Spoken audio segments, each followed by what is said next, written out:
Hey Nugs, how you doing, bud?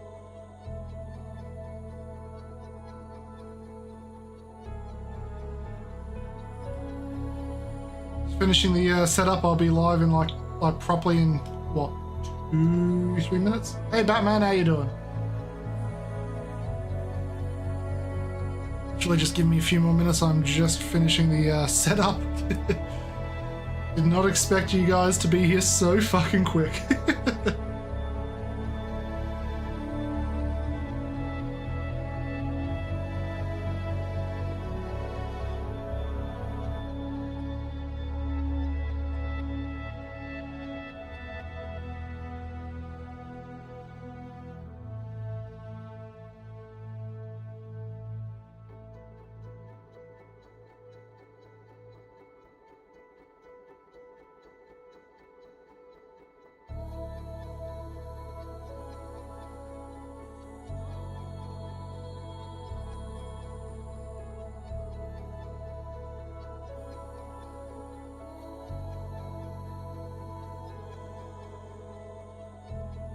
Calling an oh, them all-nighters are rough.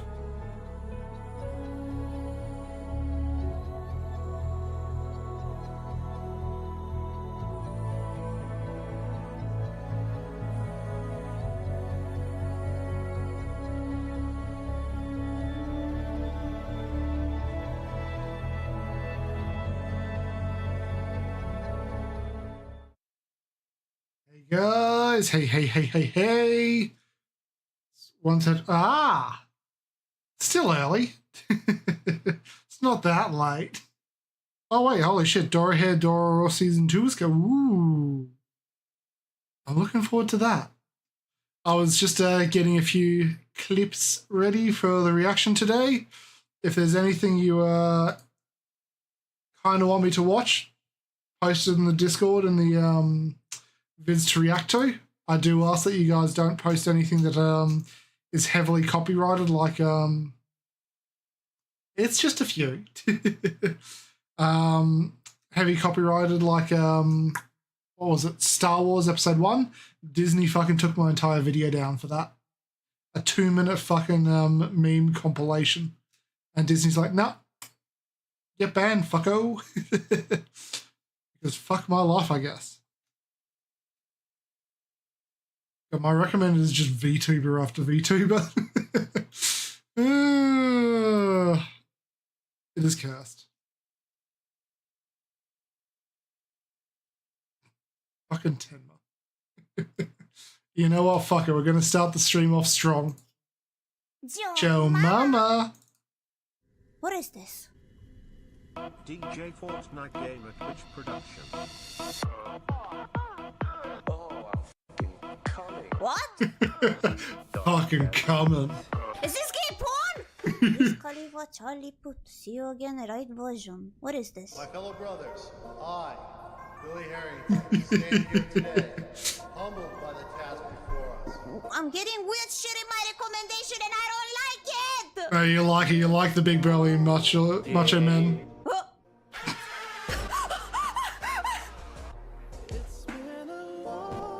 Foreplay.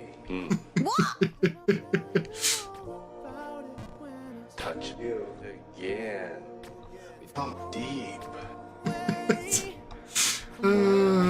Anal. No! Thank you. Yes. God bless. God bless. I'm just going on Come. my recommendation to the side, okay? One moment. Oh, this is Sia. I like some of Sia's songs. I'm so horny. Honey. On the offices, you've got a fat cock. Yes. Cock too. Uh, Should rub our fat cock. Cannot finish this. yes, you can. Finish it, Tenma. Gachibuki will be fine. Okay. Listen to this, okay? Okay.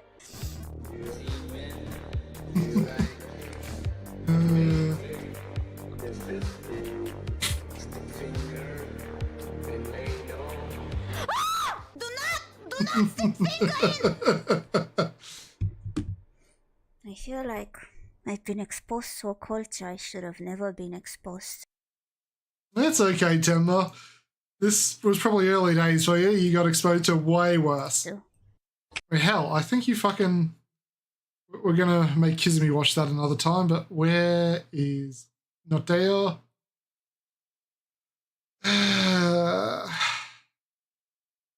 God damn it. Oh god, not the jar. Oh, there it is. But where's the one where she sings fucking...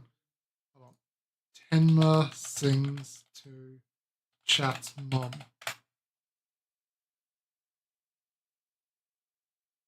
J Daddy? Oh, here we go. Found it. Have you on my speaker? My family's gonna think I'm watching something weird. Oh, really? Yeah? You never tell a streamer that you're on their Your speakers. speakers? 1 minute, Hiya! 37 seconds later.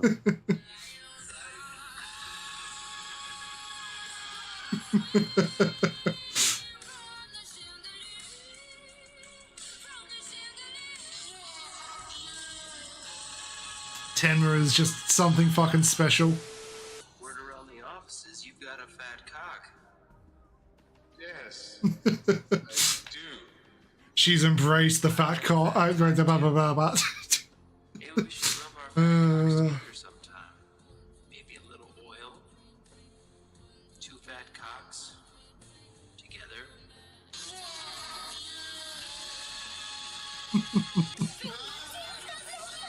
And she's learned the song.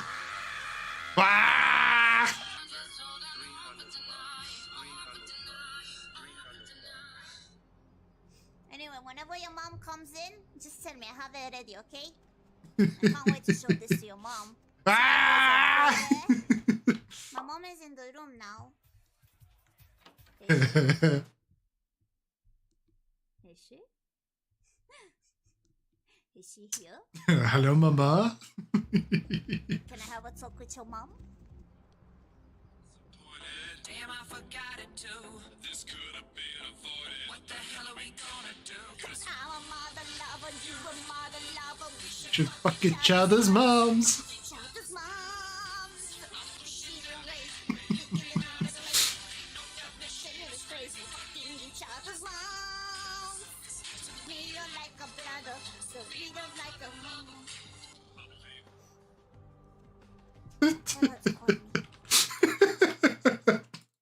Fucking Tenma. It's just such beautiful gremlin energy. We love Tenma here. Okay, so J Daddy, huh? Oh. I would love to watch J Daddy, but this is something I want to show Kizumi because this brought Kizumi great pain. J Daddy is great. We've watched part 1 and 2. Part 3 will be for fucking Kizumi. I do promise we will watch it, but with him. Okay? I have $100. Not anymore, you don't. Poof. So, we're starting the night off strong with some motherfucking Fleekazoid. The goat posted some more video this week, so we fucking here. Sometimes in life, things exceed our expectations. Windroad. Wait, Ubisoft $1 billion game billion? What do they? Is he fucking memeing? What game is he memeing actually? Oh yeah, Assassin's Creed Shadows. Wait, this bullshit cost $1 billion fucking dollars? How? Has Oh wait, no. Fucking hiring diversity quota bloody researchers is costly. exceeded my expectations. Ubisoft has also met my expectations because I expected them to keep doing some shit. bullshit. Give me some. Before 2020, Ubisoft made some of the funnest slop on the market. After Yep. 2020, they make some of the funnest headlines on the market. Half of these issues are because Ubisoft's chud CEO and his stupid fucking chud son won't leave the company. I don't know. And also bloody leaving everything up to diversity quota bloody roulette. Oh, welcome to the fucking board. There's 10 of you here, all of different races, genders, and fucking ethnicities. So, all 10 of you feel you should be represented in the game? Sure, we can do that. Absolutely. What? What's this? Our sales are tanking? No. Must be the gamer's fault. We can't be wrong. We'll just fire some devs because we need our bonuses. Fucking Ubisoft. I don't know what that word means, but people on the internet use it, so now I'm gonna use it. Chud lost $1 billion last year, and you know what their plan is to save the company? We ain't changing shit. It's just like when I'm down 30 grand. There's retards and then there's Ubisoft. And in the casino, do I throw in the towel when I'm out 30? No, I double down till I'm out 60. Then I double down till I'm out 120. Do I stop there? Nope, 240. Did it stop? Did that penguin stop? Did the Titanic stop? No, I keep doubling down because I got double down syndrome. And once you've lost the car, the house, and a few friends... Double down syndrome. What are you, the fucking retard kid from bloody Ghost Stories? These pajamas make me look gay. Damn it. Franchises you forgot you even owned, you split the house into 5 crack houses and sell 25% of the crack palace to the Chinese.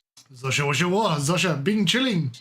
We've left the metaphor. Ubisoft is splitting their franchises into separate but equal houses, not in a racist way. A lot of people are giving incredible But on a real note, it's a very racist way. analysis as to the business pros and cons of this move, but you only need to know one thing. For Honor and Riders Republic got put into the same house.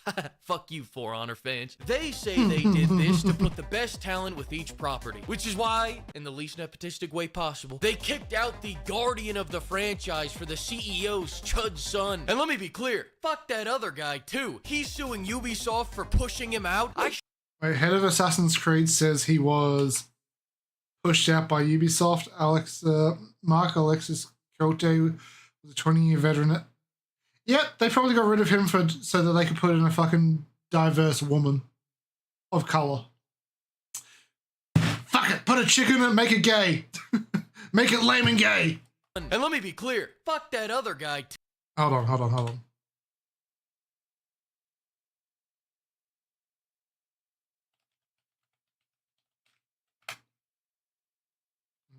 There we go. We were just discussing ideas of what to do with the new Prince Eric movie. Put a chick in it, make her gay. Ubisoft yes, fucking Miss Kennedy, some of entire the execs are just executive expressing strategy. that maybe... Well, then maybe we should go a different route than we did with Indiana Jones. Fuck Indiana Jones, put a chick in it and make her lame and gay. Sure, yeah. Ubisoft's entire fucking compass right now. 2. He's suing Ubisoft for pushing him out. I should be suing him for letting AC Shadows happen. The only thing he guarded was the catering cart, allegedly. Alright, I made that one up. One more thing. This image just raised graphics card prices by another $100. You're No, not $100. Fucking speaking of though, holy shit. I was looking at upgrading my PC again just to add some more RAM. Last year when I built my desktop so that I could actually be this fucking VTuber fuck, 2 sticks of RAM cost me just under $200. The same 2 sticks of RAM is now costing $900 fucking dollars. What the fuck is going on with the industry right now? This is just absolute retardation. Fuck you, AI. Kill yourself in Minecraft. welcome. Getting back to the houses for a second, if I had to guess which one is going to be the most successful, I'm betting on House 6. The house of all the fired Ubisoft devs that go on to make Claire Ghost, Obscure, Stray, yeah. Dispatch, Expedition 33. Should I play Dispatch? The hype's probably past by now, but the amount of memes and people just accidentally showing fucking cock on the stream is hilarious. To be banned or not to be banned? That is the question. My cock! Game that's coming Mention fucking cock. Flickerzoid mentions cock. I have not pre-watched this, okay, chat? out soon. These former UB devs are cranking out the quality slop. They're getting recognized by the French president as the most French shit he's ever seen. And he's about to see a lot more because baguette. Ubisoft's big plan to succeed by 2028 is firing everybody. They're bragging, oh, attrition has never been lower. There's no one left to fire. Hey, morale in the office is at all Except the executives. Yeah, just look at all these smiling faces. It's all AI now, motherfucker. Ubisoft employees went on strike over all this shit. And then you got fired. Cares. People care more about playing as the shit I mix into my crack than this strike. Ubisoft. I'm sorry. People care more about. Become is an indie adventure game scheduled for release on PC in 2026. Players control a sperm cell navigating realistic bodily environment. I beg your fucking pardon? I beg your finest fucking pardon? What the fuck is this? Playing as the shit I mix. Is there going to be a multiplayer of this fucking sperm racing? God, fuck, what is this? Into my crack than this strike. Ubisoft loves to constantly remind people that they can take away their games, but Ubisoft is deleting the crew from players' libraries, reminding us we own nothing. Pirate all Ubisoft games. But one thing they can't take away from me is my V card. But if you lost yours in a couch or on a Greyhound on the way to Mississippi, I got to your uncle. Good news. You can buy yours back for 10% off using code PIMP. Neo understands something that AC Shadows never did, and that is how many buttons are on a controller. Remember when they said, oh, croissant, croissant, croissant, croissant, ho, ho? Turns out Neo cracked that code with something called a single button. Baguette, cheese. But we're not talking about Neo. That's next week. We're talking about Windrose. Windrose, and so did my nether regions. This game is beautiful. Why did the insult machine suddenly give compliments? People think I'm an angry guy. I'm not an angry guy. I'm a Because they were negging people. It's just backhanded compliments. happy guy. I mean, I broke 3 mice playing this demo, but other than that, I'm a happy guy. Now let's dive into every way I might want to kill myself in Minecraft, but I'm a happy fella. Rose dead down Skull and Bones. In Skull and Bones, you played as a boat with a stamina bar, a boat you couldn't get off of. In Windrose, you I'm sorry, a stamina bar on a fucking boat?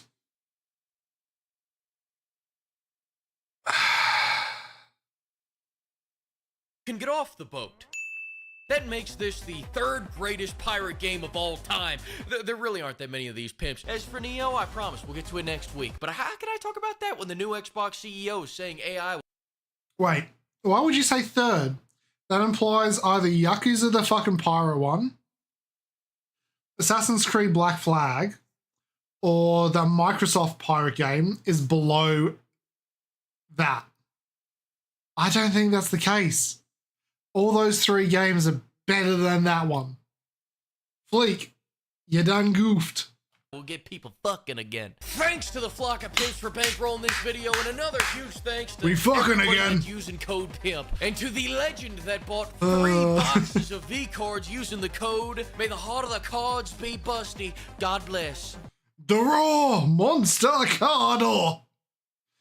For the record, it was another monster card.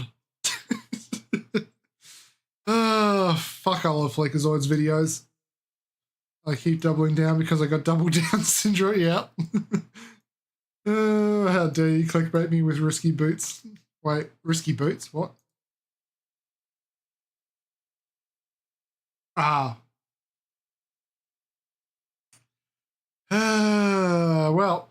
thank you, Fleekazoid. Your videos are always a fucking ray of sunshine on the absolutely fucked day. Moving on. We've got a bit of fucking Youth Pastor Ryan, otherwise known as Ryan Kelly Comedy now. Why did he change his name? Because he's no longer a pastor? I don't know. Hey, buddy. Stupid stories you missed, Olympic cheating, Spotlight Fire Juggler. I know about the Olympic cheating, but piano at 120... What? Once a week, my friend Cody sends me the weirdest news stories he can find. Most of the time, they're from the present. Sometimes they're from the past, which is fun because I love history. But regardless, I find them very entertaining. Some of them I haven't read yet, so we're going to learn about them together. Let's do it. Oh. Okay, so my first thought after seeing this and realizing it was in Colorado was drugs. And then my second thought was If it was also Florida, drugs. it would just But be, my third another thought day. after living in Los Angeles for a while and seeing a lot of people on drugs was this has too much agility to be drugs. This is just a circus performer in the wild, and I love it. Now he's trying to impress a bloody fucking producer going, look, I can do fucking stunts. Hire me as a stunt man. I have actually seen people like this do this at stops, and I 110%. This is, I don't know, makes your day better. Okay, I want to see how this was handled, and I scrolled down, and it said the Commerce City Police Department said it received several calls reporting stoplight entertainment. First off, why? Why would you call the cops on this? Because he's operating without a license. He's not declaring taxes. He's committing tax fraud. Arrest that man. This is wonderful. Do you go into a great play and you're like, officer? That's why. If you're Karen, yes, but sadly that's where California is. Commerce City Police said they frequently patrol the intersection but have never received a report like this. A drone sent to the area captured the unicyclist juggling fire in the crosswalk. They sent a drone out to find this guy? They were too lazy to go out themselves, huh? Sounds like the cops. They gloss over this incredibly quickly, but there's just cop drones now to go check the... I don't... Was that drone footage? That's good drone footage. Wow, yeah, because look, it's too tall. Oh my gosh, that's drone footage. That's so clear. I thought that they'd really invested into some... I hate that.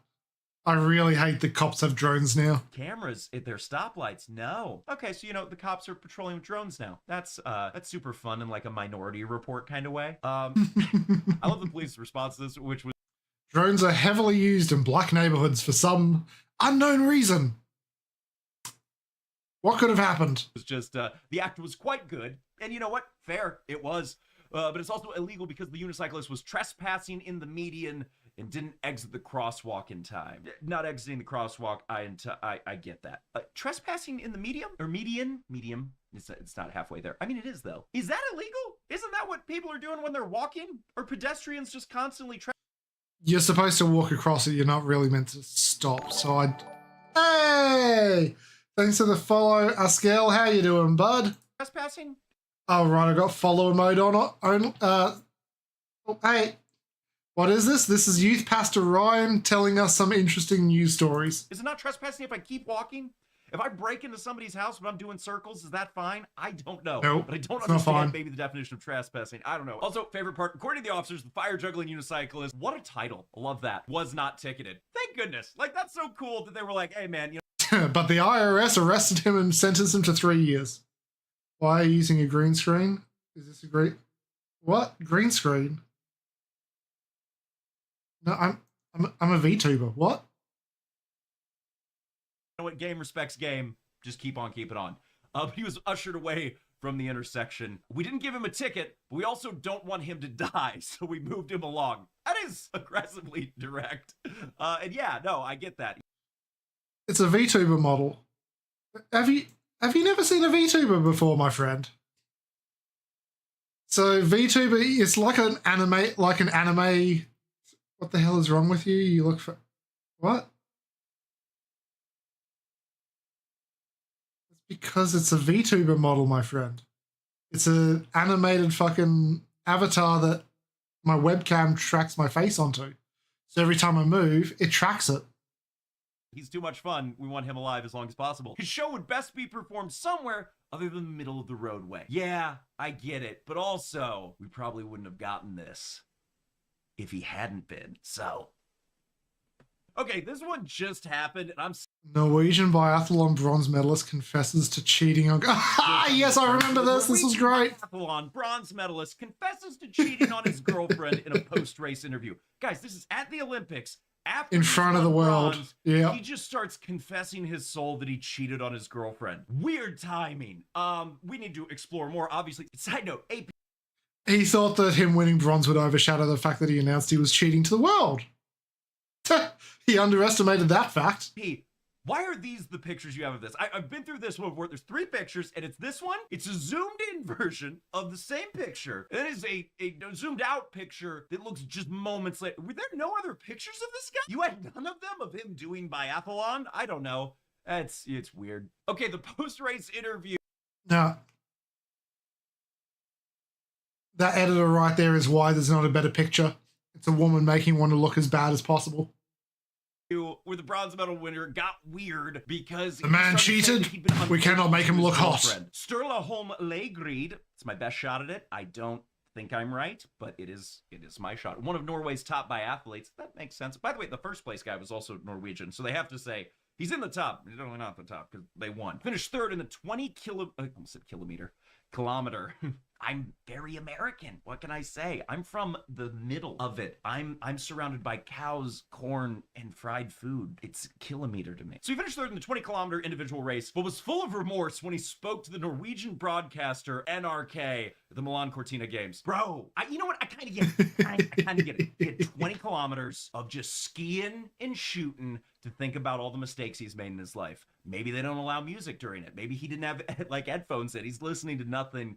His wife was just in his ear going, "You bitch, I know you cheated." But his internal regrets. And that's a bummer. That's a rough sport for this guy then. This is my favorite part of it because it's completely insane. That dude is easily in his 30s. Easily. This next sentence is going to make him sound like he is a 17-year-old. And I love that. I think that's silly. 6 months ago, I met the love of my life. But the most beautiful, sweetest person. And 3 months ago, I made the biggest mistake of my life and cheated on her. Dog! Hold on, wait. So this whole thing, this is February. That's 4 months into last year. What is that? It's like September. It's August or September you met her. And you cheated on her in November. What? Dude!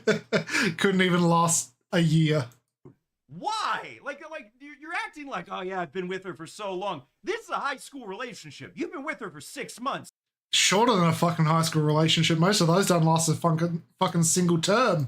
Dude, don't worry. Summer break's coming up. You're gonna be fine. Like, what are you talking about? You are not a faithful guy. Why are you? I don't know. He was faithful for 3 months. He was faithful for less than a semester.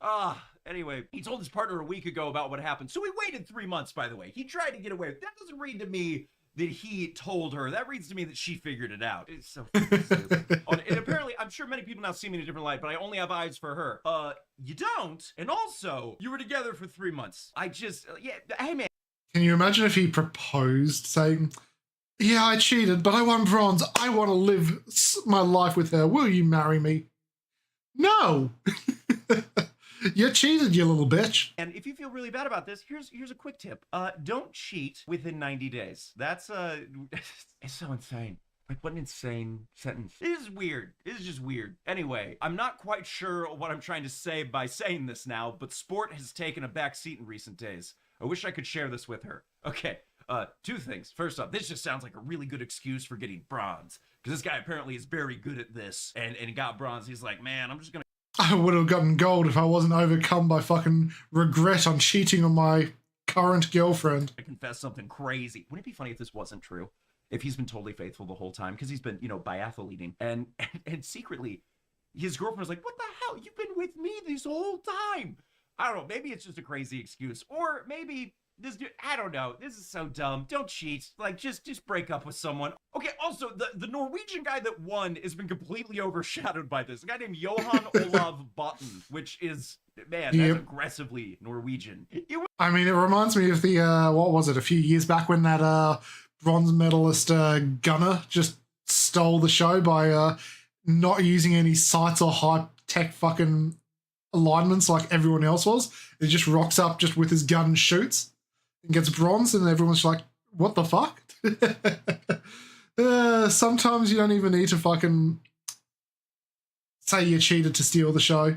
was Langrid's first individual Olympic medal. So this is his first thing. This is the first thing he said. Okay, so he's in a news conference after this. He says, "It was a choice I made. We make different choices during our life, and that's how we make life." Well, I mean, that's a very unfortunately phrased thing, because it sounds like if you had made life a little less, you wouldn't be in this situation. That's just what I think. He told a room full of journalists. So today, I made a choice to tell the world what I did. So maybe there's a chance she will see what she really means to me. Maybe not. Okay. First off, I will say I don't like cheaters, but I do love the self-awareness of maybe not. He said he felt bad about upstaging his teammate with deeply personal news. Now I hope I didn't ruin Johan's day. Dog, this just sounds like you knew what you were doing. Like, this sounds like this always has to be about you, and you succeeded. Your boy won, and you still made it about you. Oh, that's so rough. Also, apparently in other news sources, she's been quoted as saying, like, it'll be really hard to forgive him. Girl, do not forgive him. He did not last. He failed 90 Day Fiance. Let it go. Like, just move on. You're good. If you marry him, it's your own fault when he fucks another woman. But this is crazy. Okay, the part that I hate most about this, though, is that there's someone who's gonna read this and gonna hear, maybe there's a chance she will see what she really means to me and go, oh my gosh, it's romantic. No, it is not. This is weird pressure to put on this girl to forgive you for a thing that's pretty unforgivable. I don't know. This puts a weird thing on it. It is not romantic. Okay, this guy needs therapy. Okay, a lot of it, because he's made it all about himself. And poor Johan. Let's not forget Johan won. It's sad now. Now we know first and third, but we don't know second. And I'd look it up, but he got second, so. Okay, in 1978, the HMS Ark Royal, a British aircraft carrier, is being decommissioned. So they wanted to send off their piano in style, you know, as you do.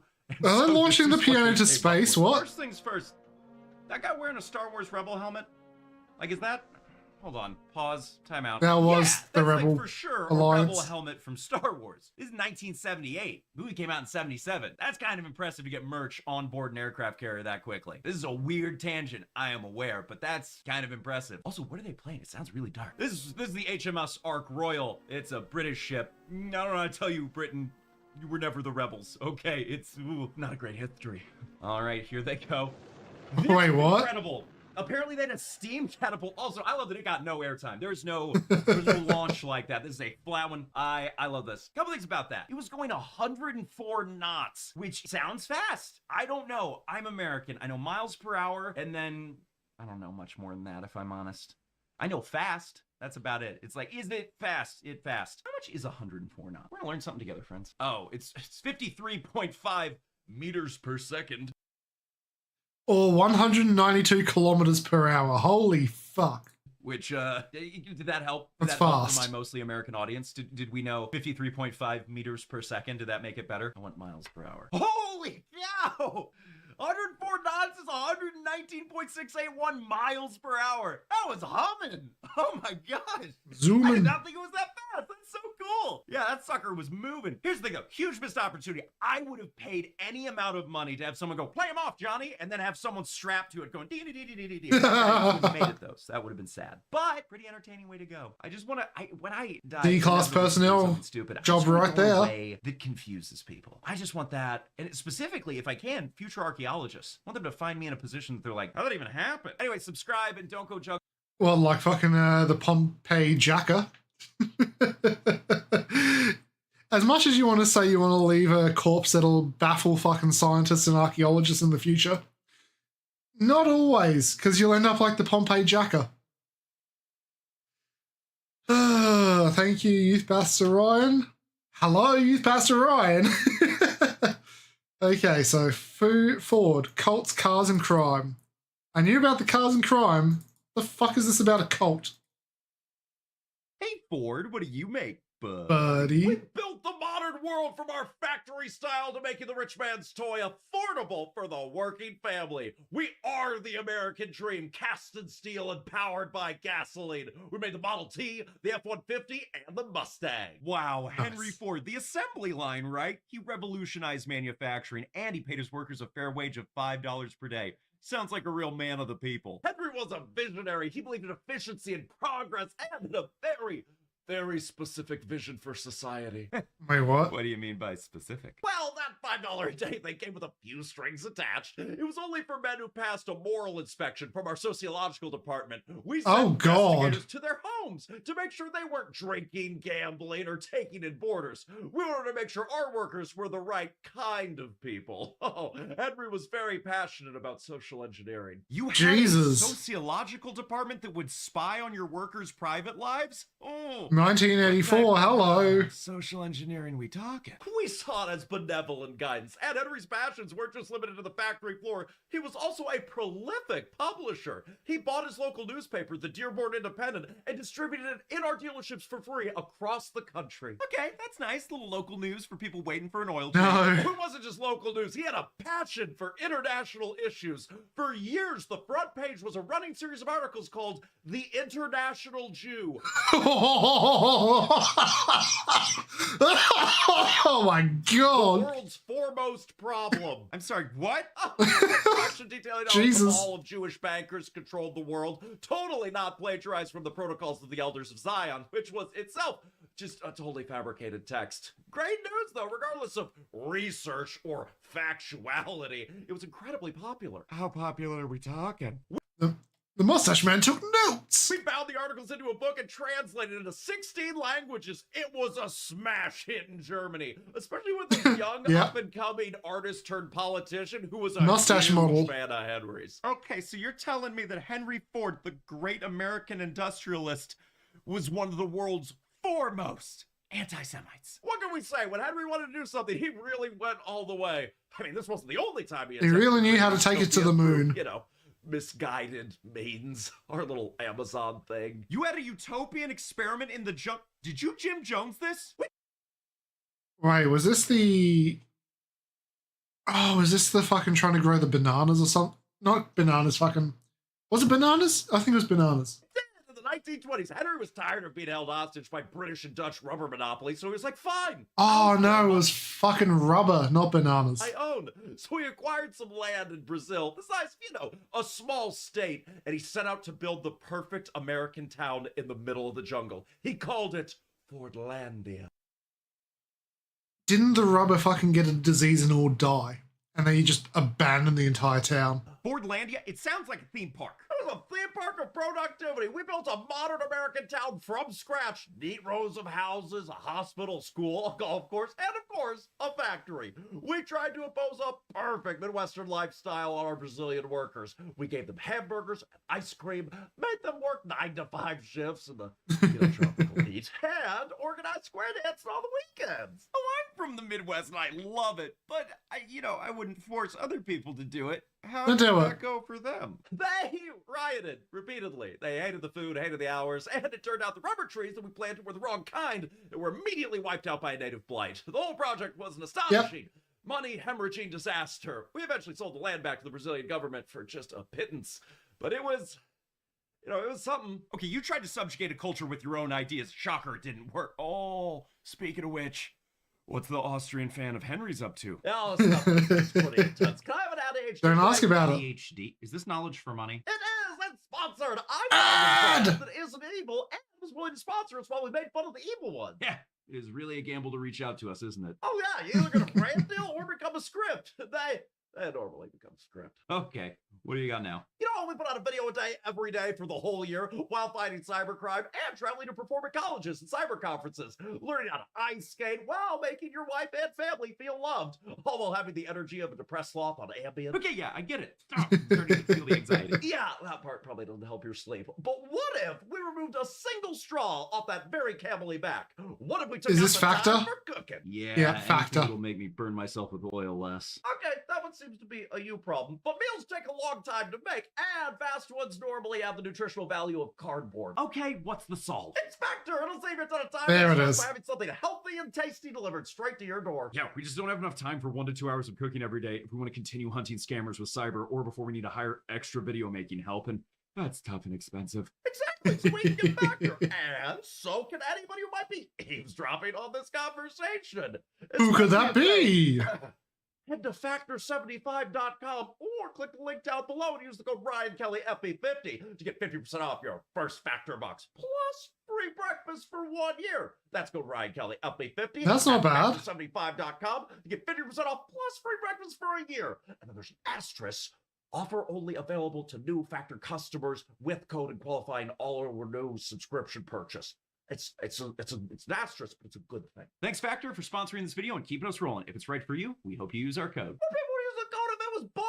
Okay, moving on. Back to the bad F company. Get this. In 1938, Henry's big fan became Chancellor of Germany. So he gave him the Grand Cross of the German Eagle on his 75th birthday. It was the highest honor the Third Reich could bestow on a foreigner. Wait, the little mustache man gave Henry Ford a medal? What can we say? He was a big fan. He even kept a life-size portrait of Henry next to his desk. Called him an inspiration. Jesus. Right when the war started.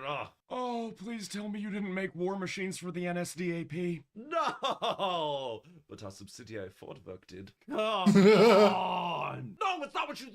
How could you think that? No, of course the main American branch did not. The German did. Common misconception, but the factories were taken over and we received no profits during the war. They yoinked our stuff. We didn't give it to them. Huh, I totally thought you did. No, but they did use our factories to produce a lot of trucks. And then the Allies had the audacity to bomb our factories we would have liked back. So we sued the Allies after the war to damage to our former Axis factories. Of course you did. How dare they stop the war? Wow. But for the U.S., we knew where our duty was. We became the arsenal of democracy. Great, really closely related to both sides' leaders. Neat. We built the legendary Willow Run factory, a mile-long behemoth that at its peak was churning out a complete B-24 Liberator bomber every 63 minutes. Oh! A bomber every... Dear God. We built the M4 Sherman tanks and the iconic Ford GPW, better known as the Jeep. We helped win the war after helping, kind of start the war. So you went from inspiring the Austrian... Well, who doesn't love the war economy? ...to creating the war machines that would crush it. You created your own market. We're a very adaptable company. And after the war, we went right back to making things for civilians. In the 1950s, we introduced the lifeguard package with revolutionary features like seatbelts and padded dashboards. Seatbelts, wow, that is a pivot from the war stuff. So you're all about safety now? We were not. Unfortunately, it was a massive sales flop. People thought it ironically made the cars look more unsafe. So we pivoted again. In the 1960s, we gave people what they really wanted. The Mustang. Pure, unadulterated speed and style. Fuck yeah. So the 60s was good? Kind of. Unless you got one of our transmissions. Pardon? So for years, from the late 60s into the, 80s, many of our automatic transmission cars had a tiny little quirk. There was a design flaw in the gear selector that made it incredibly easy for the car to just slip from park into reverse. How the fuck does that happen? What? All by itself. The car would just start rolling backwards on its own. Well, I mean, good news. You had the first self-driving cars, in a horrific sense. Spontaneously! You park your car, get out to get the mail, and suddenly your 2-ton Ford Galaxy 500 would be silently rolling down the driveway. The defect was linked to hundreds of injuries and dozens of deaths. It was a real statistical anomaly. God damn. That's not an anomaly. That is a deadly flaw that you refuse to fix. We preferred to handle it on a case-by-case basis. A recall would have been administratively burdensome. We eventually settled with the government by sending out a warning sticker for people to put on their dashboards. A very cost-effective solution. You put a warning sticker on millions of cars instead of fixing a defect that was killing people? It was a very well-worded sticker. And in the 1970s, we gave people what they needed. A cheap, fuel-efficient, small car to compete with the imports. The Ford Pinto. Oh, great. The Pinto. The car that explodes. That is a gross oversimplification. The car didn't... That's what I thought was going on with the transmission. Well, just explode. It had a minor design quirk where, if it was rear-ended at moderate speed, its fuel tank was prone to being punctured by the differential bolts, causing the entire vehicle to be engulfed in a ball of fire. That is not a quirk. That is a rolling... It's just a feature. It's immediate rotisserie chicken cooking device. Firebomb. Look, we did the math. We ran a cost-benefit analysis, and we calculated that paying out the occasional lawsuit to burn victims or wrongful deaths would be significantly cheaper than spending $11 per car to install a single safety shield over that fuel tank. It was just good, solid business. You did a memo that literally said it's cheaper to let them burn. It was a very well-reasoned memo, and it proves we're not just innovators in automotive engineering, but also in risk management. Besides, it was the last time we got people killed. What? Oh, we had this very special relationship with Argentina during the Dirty War in the 1970s. Oh, not the Argentinian War. Our Falcon was the preferred vehicle of the military junta's death squads.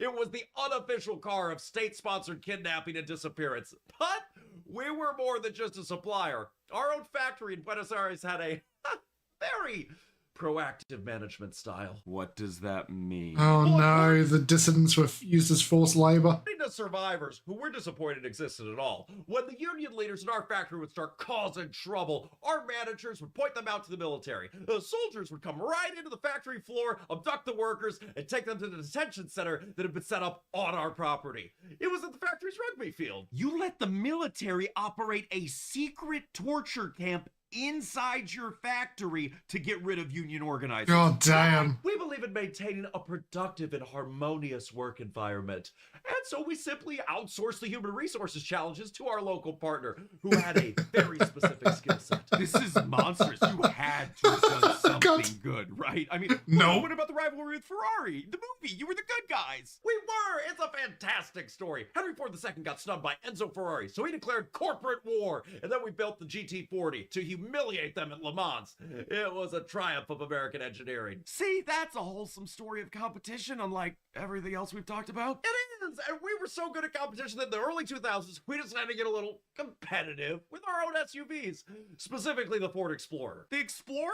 What was wrong with Dora? Nothing! The Explorer was a fantastic vehicle. The problem was our partnership with Firestone Tires. It turned out they had a specific model of tire, which happened to be standardly equipped to our Explorer, that had a tendency to suddenly separate at high speeds. The tires would just disintegrate? Spontaneously! This would often cause the driver to lose control, and because the Explorer was a high-riding SUV, it was particularly prone to rolling over. It was a perfect storm of catastrophic failure. How bad was it? Hundreds of deaths, thousands of injuries. It became a massive public scandal. We, of course, blamed Firestone's shoddy tires. They, of course, blamed our unstable SUV design. We ended up in a massive corporate divorce that ended a century-long partnership between the two companies. It was very messy. We insisted that the Explorer was perfectly safe, as long as the tires didn't explode. Oh, really? It's perfectly safe if it doesn't disintegrate or explode. Dude, those are the worst things. Yeah. That's the bare minimum. It's even harder to make go away. And that's how we became pioneers in environmental modification. What does that even mean? Well, you see, we have a long, proud history of re-landscaping. For decades, our factories in places like New Jersey and the Rampal Mountains would generate a lot of industrial waste. Paint sludge, solvents, all sorts of fun chemicals. And we just dump it in the river. We found a very efficient disposal method. We just dumped it in the woods, in mine shafts, wherever we could find a convenient hole. You poisoned communities for generations? You created super fun sites? We created long-term ecological study areas, and it's not just the ground. We believe in impacting the atmosphere as well. Our F-Series trucks have been the best-selling vehicle in America for 40 years. 40 years of being the undisputed champion of moving stuff around and turning a lot of gasoline into not at all fuel-efficient progress. Okay, I was so much happier before any of this conversation happened. And to show our commitment You were to the happy? future, we even fought against higher fuel economy Jealous? standards. We know our customers. They don't want a tiny fuel-efficient car like the Pinto we used to make. And it's probably not just because they might explode. They want a 6,000-pound lifted F-150 Raptor to go pick up groceries with. We make the truck for the man that probably needs to ask his woman for uppies. So let me get straight. You were founded. Give me uppies. Give me uppies. Uppies. Now. That's why they get a Dodge Charger. By a guy who helped inspire the Austrian paint. Can I? Give me a sec, Nugs.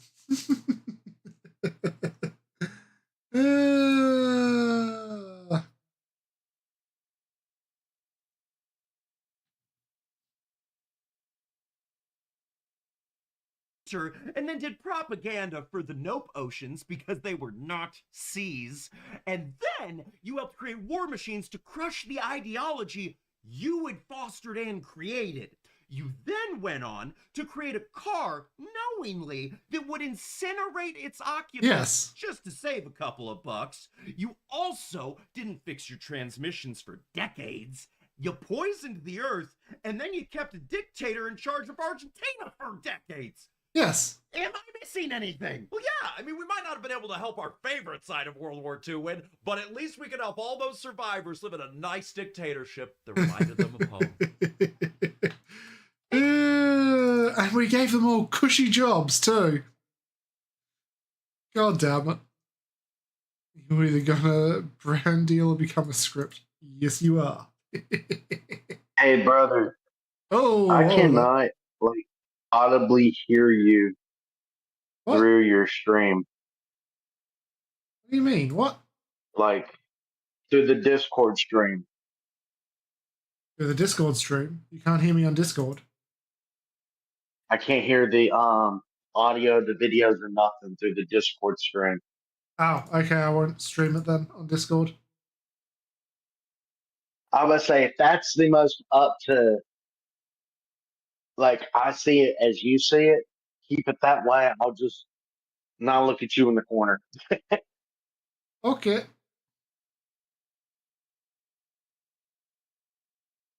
Oh, wait, hold on. No, that is not it. Give me a sec. I need to swap it.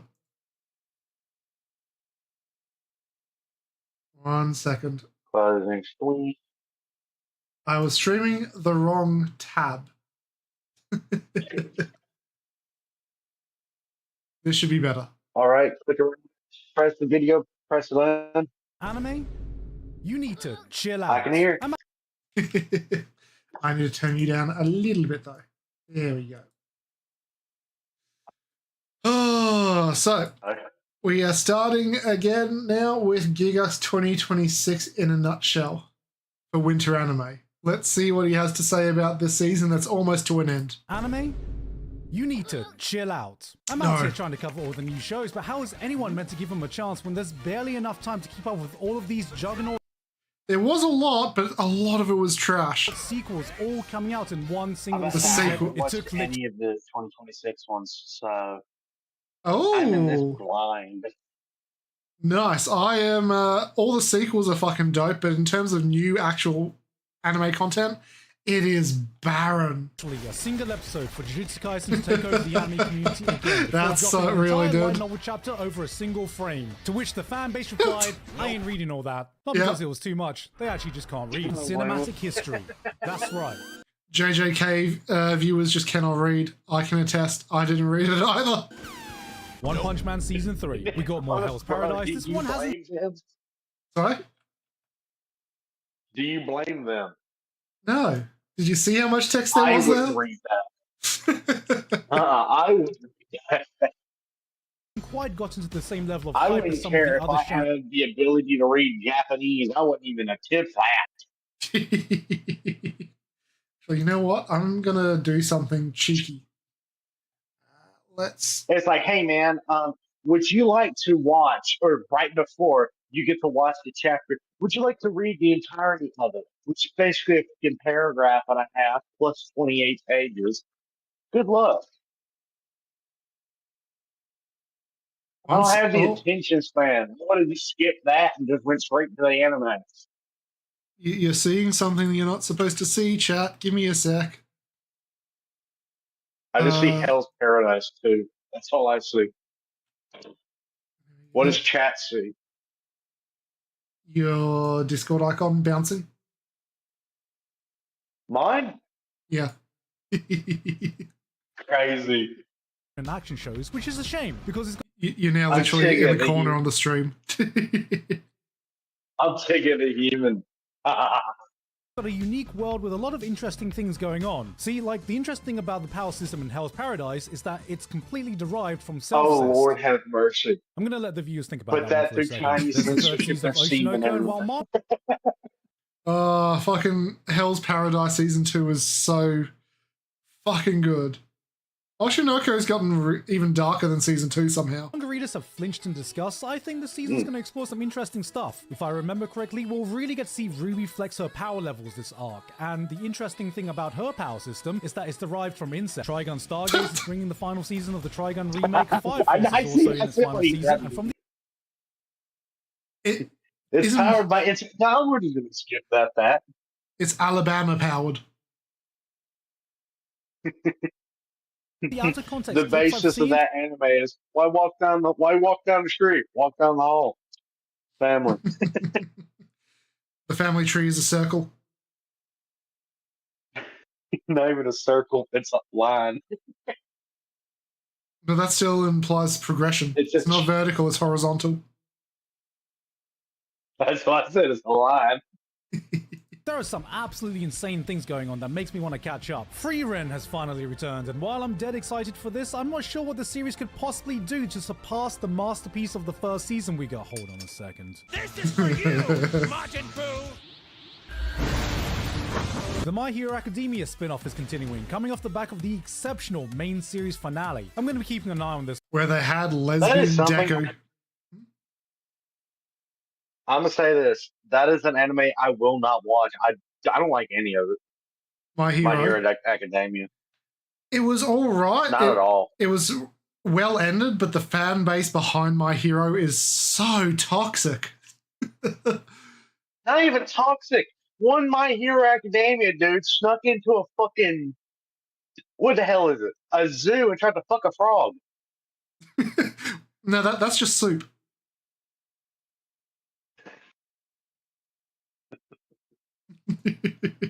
Oh, silly frog! Don't you already know you're caught?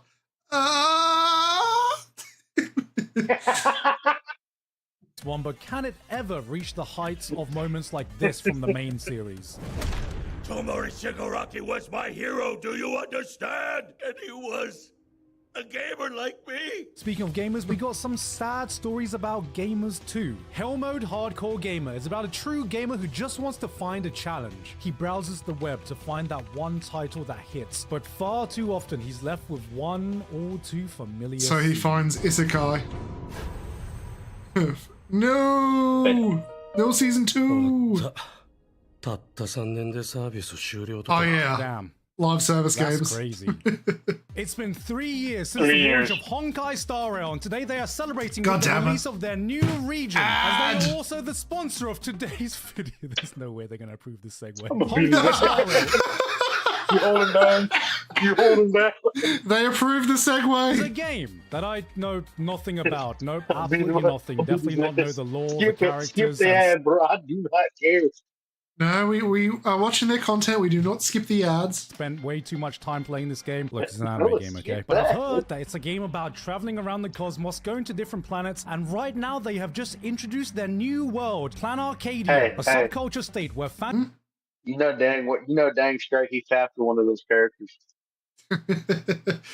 You know for damn sure that Xi Jinping is watching your IP address when you play this game. Fantasy lingers in reality. Entertainment transforms life. A thriving world blessed by the Eon Aha. Wait, isn't that the Eon that gave some of his almighty power to a worm?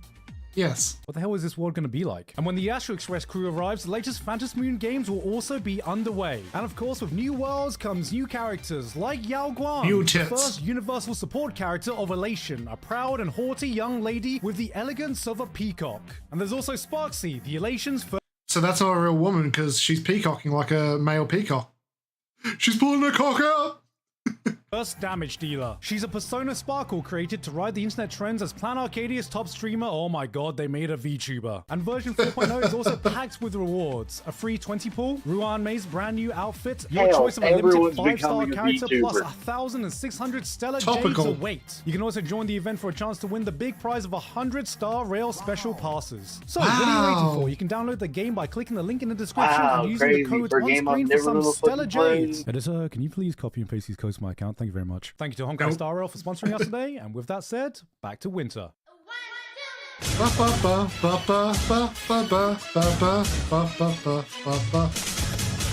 I've watched too much Gigak, okay? Damn, an anime set in America? What the hell's gonna happen here? For one of the wildest concepts of the season, we have the Darwin Incident, starring the most unique protagonist you're gonna see in Winter. There is no mistake now. This baby is a hybrid born of a human and a chimpanzee. Uncle Ruckus?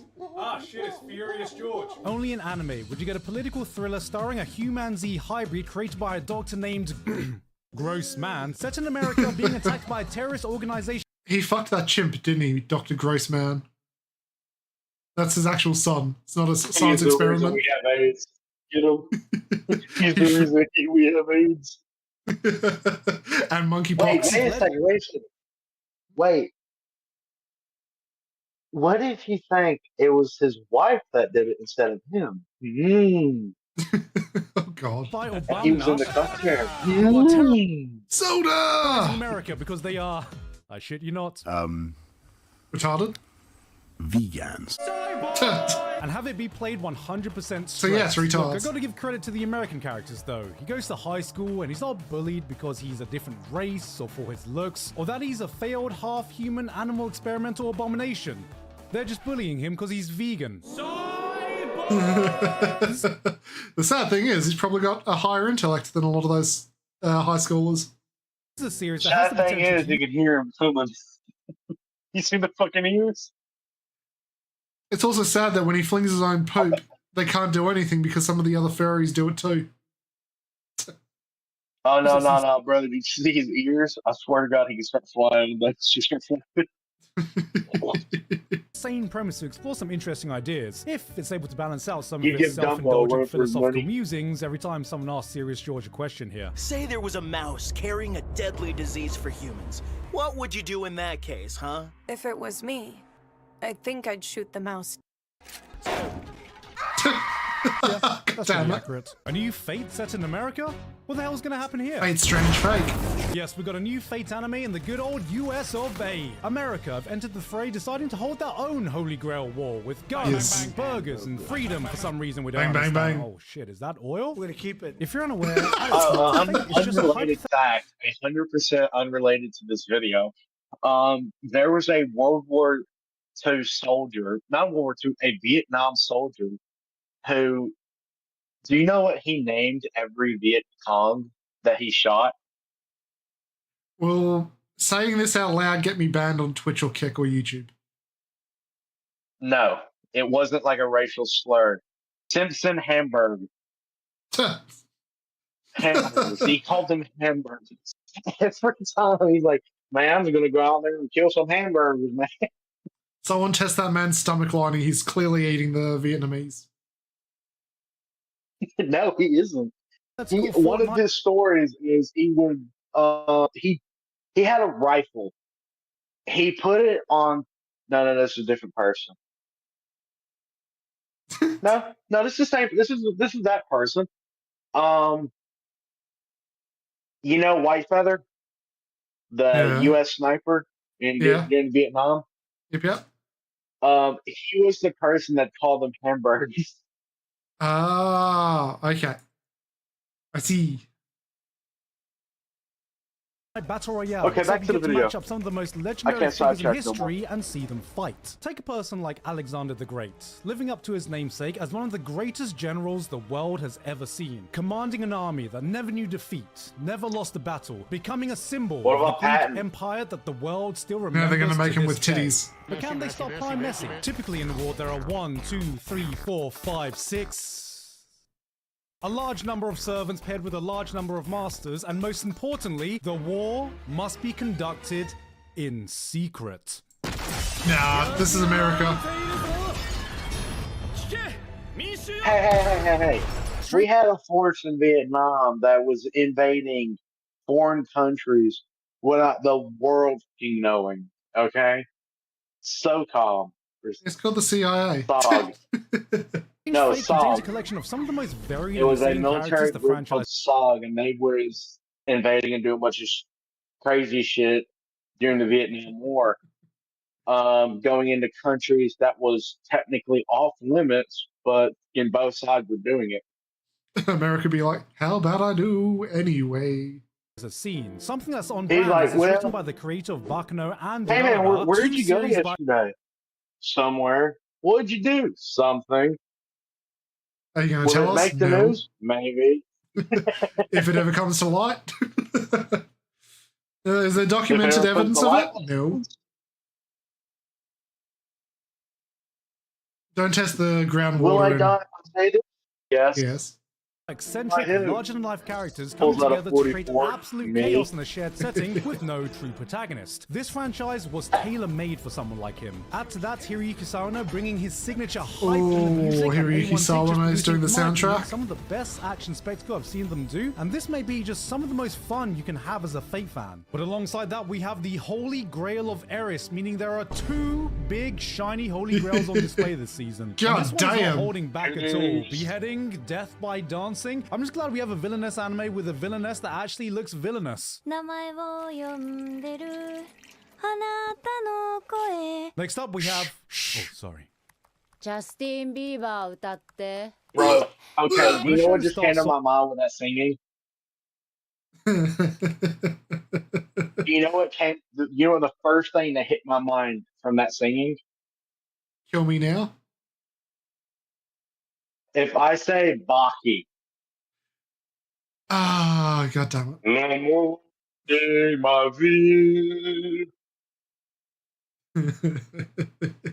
Off with a cold You lady understand? adopting her estranged I sister's do, daughter yeah. because her mum passed God away damn in a it. car accident.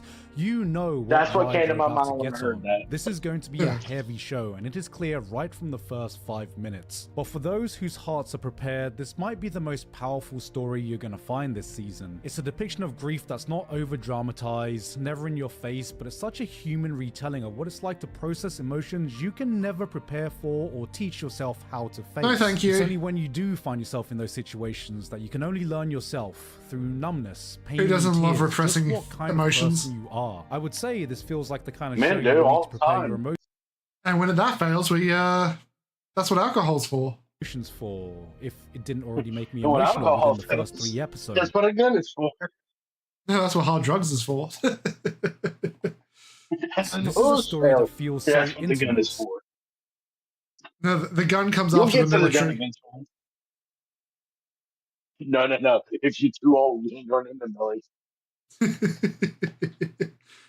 You get the gun, then you go to school. God damn it. No.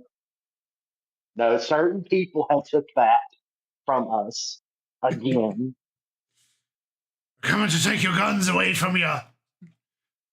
They're turning No. the chemicals, they're turning the frogs gay. No, it was at first, oh, it's going to be just white people shooting at schools. Now it's, oh my God, I'm not going to finish I can't help but think the creator must be sharing experiences deeply personal to them to be able to portray such emotions on Problems screen, will and it arise. sucks that I already know this is going to be one of the best shows this season. Not enough people are going to be watching. 何か返せ私。ダメだもう。心臓がバクバクしすぎて無理。 She touched him. You having 5 babies? This season, we are absolutely feasting with great romance anime, whichever subgenre you are looking for. Starting with one of my most anticipated, You and I Are Polar Opposites. Anime fans have never quite financially recovered from the Gyaru takeover Marin Kitagawa initiated, but this time No, we they actually never get to see did. things from the girl's perspective, which is a cool idea, but we all know how it goes now, Here's guys. It something, looks though, cute right now, but there was a love anime that involved Taiga. Do you know what I'm talking about? Oh, the tsundere. Yeah, target. Yeah. Hold on. Little bitty girl, Taiga. Yeah, Tiger Asuka. Toradora. That's it. That's it, yeah. Yeah, I I didn't know loved it. It has been Bro, an I age was since I've seen crying. Toradora. I was crying. Like, it was so good in my opinion. You know what one hurt really badly for me? You Alone, April. Oh. Episode 12 just had me bawling. There was another love anime that was a dude that was like really big, like tall and big. And he was going out with this the belt buckle high, fucking the cock high girl and the gorilla dude. I know which. Dude, you know which one I'm talking about. I do. YouTuber called Douchebag Chocolate did a really funny review going, oh yes, I love my slice of life love anime where you're just the belt buckle high girl and the dude who can fucking destroy her with a massive gorilla dick. And forget the gorilla dick. Motherfucker ran to save her in one of the episodes. I can't remember which one it was. It's been a while, and I'm going to rewatch it. I can't remember when I'm going to. One day when I remember it again. But he ran full sprint, caught a fucking construction beam, and tossed that bitch out.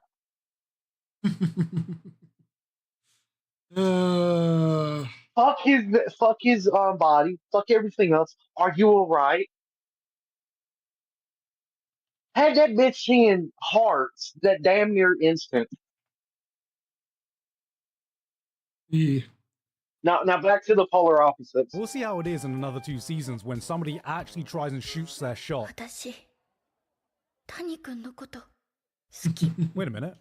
She's admitting it. Wait a minute, wait a minute, wait a minute, wait a minute, wait a minute! She's taking the shot!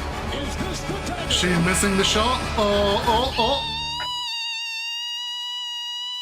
He's wearing headphones, isn't he? No way! No way! Episode 1! Maybe. That's a game We don't know. in episode 1! It's impossible. I don't think so. You saw the turnaround. This is history in the making! You have to watch Honestly, it to this see. might be. So you're saying that they're not going to spend 3 seasons fucking edging the entire audience like every other love anime? God damn it. One of the most awkwardly wholesome romances I've seen in recent times. Normally I'm not into this kind of thing, but aside from being just cute, it's so painfully relatable at some points. The guy googling how to keep a conversation with his girlfriend and getting caught. The two of them having completely different reads of a movie they watch together that make them understand each other just a bit more. The show so perfectly captures what it's like to be in that honeymoon period with a new partner. How does one act human? Mark Zuckerberg. Partner. Nothing too cliche, nothing too over the top, just two How to dweebs not look awkwardly like lizard, navigating. Mark Zuckerberg. How to build wife, Mark Zuckerberg. No. Elon Musk. Well, I don't think it works anymore after sticking his dick in fucking Amber Heard, so. Each other. Well, this is news to me. You don't remember during the fucking Johnny Depp Amber Heard lawsuit, it came out that Elon Musk had slept with Amber Heard? Nope. I was fucking on that. Let's go. Idol arrested. Charged So you were with stroking it to domestic the violence. notification this went down? I was watching fucking my god, my mind is just fucking drawing a blank now. What the hell is wrong with me today? Asmongold. I was watching Asmongold reacting to it. It was such a good content. Takes care of her male idol who's actually cripplingly anxious whenever he's not on stage. Oshi the Rock. I was ready to clown on this one, but it's honestly a well-produced, self-aware comedy featuring a boy failure and a girl failure in one. The show feels like it's tailored fair enough of the pitfalls of the industry and wishes they could potentially help their favorite through the worst of it. After Oshinoko, I think we deserve a happy show about the idol industry for once, not you. I can fix him energy. Golazo! Alright, despite my first thoughts, this ain't gateway yaoi, this ain't even tomboy tomfoolery. We just have a shoujo starring a cool, androgynous female lead, and you know what? I kinda dig it. It's honestly just refreshing to see a character archetype you don't normally see in romance anime, with a dynamic that is just two chill, popular people being chill with each other. For the screen. No, that's max volume on my end. Hold on. Are you able to... You might need to turn it up on your end on the... Because there should be an audio setting.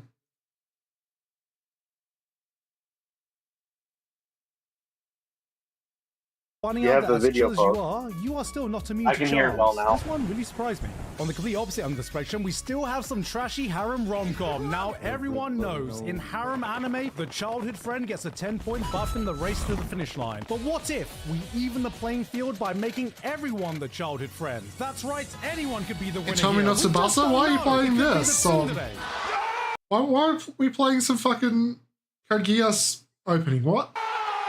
The tan tomboy. The smug one. The short blued-haired girl. Nope.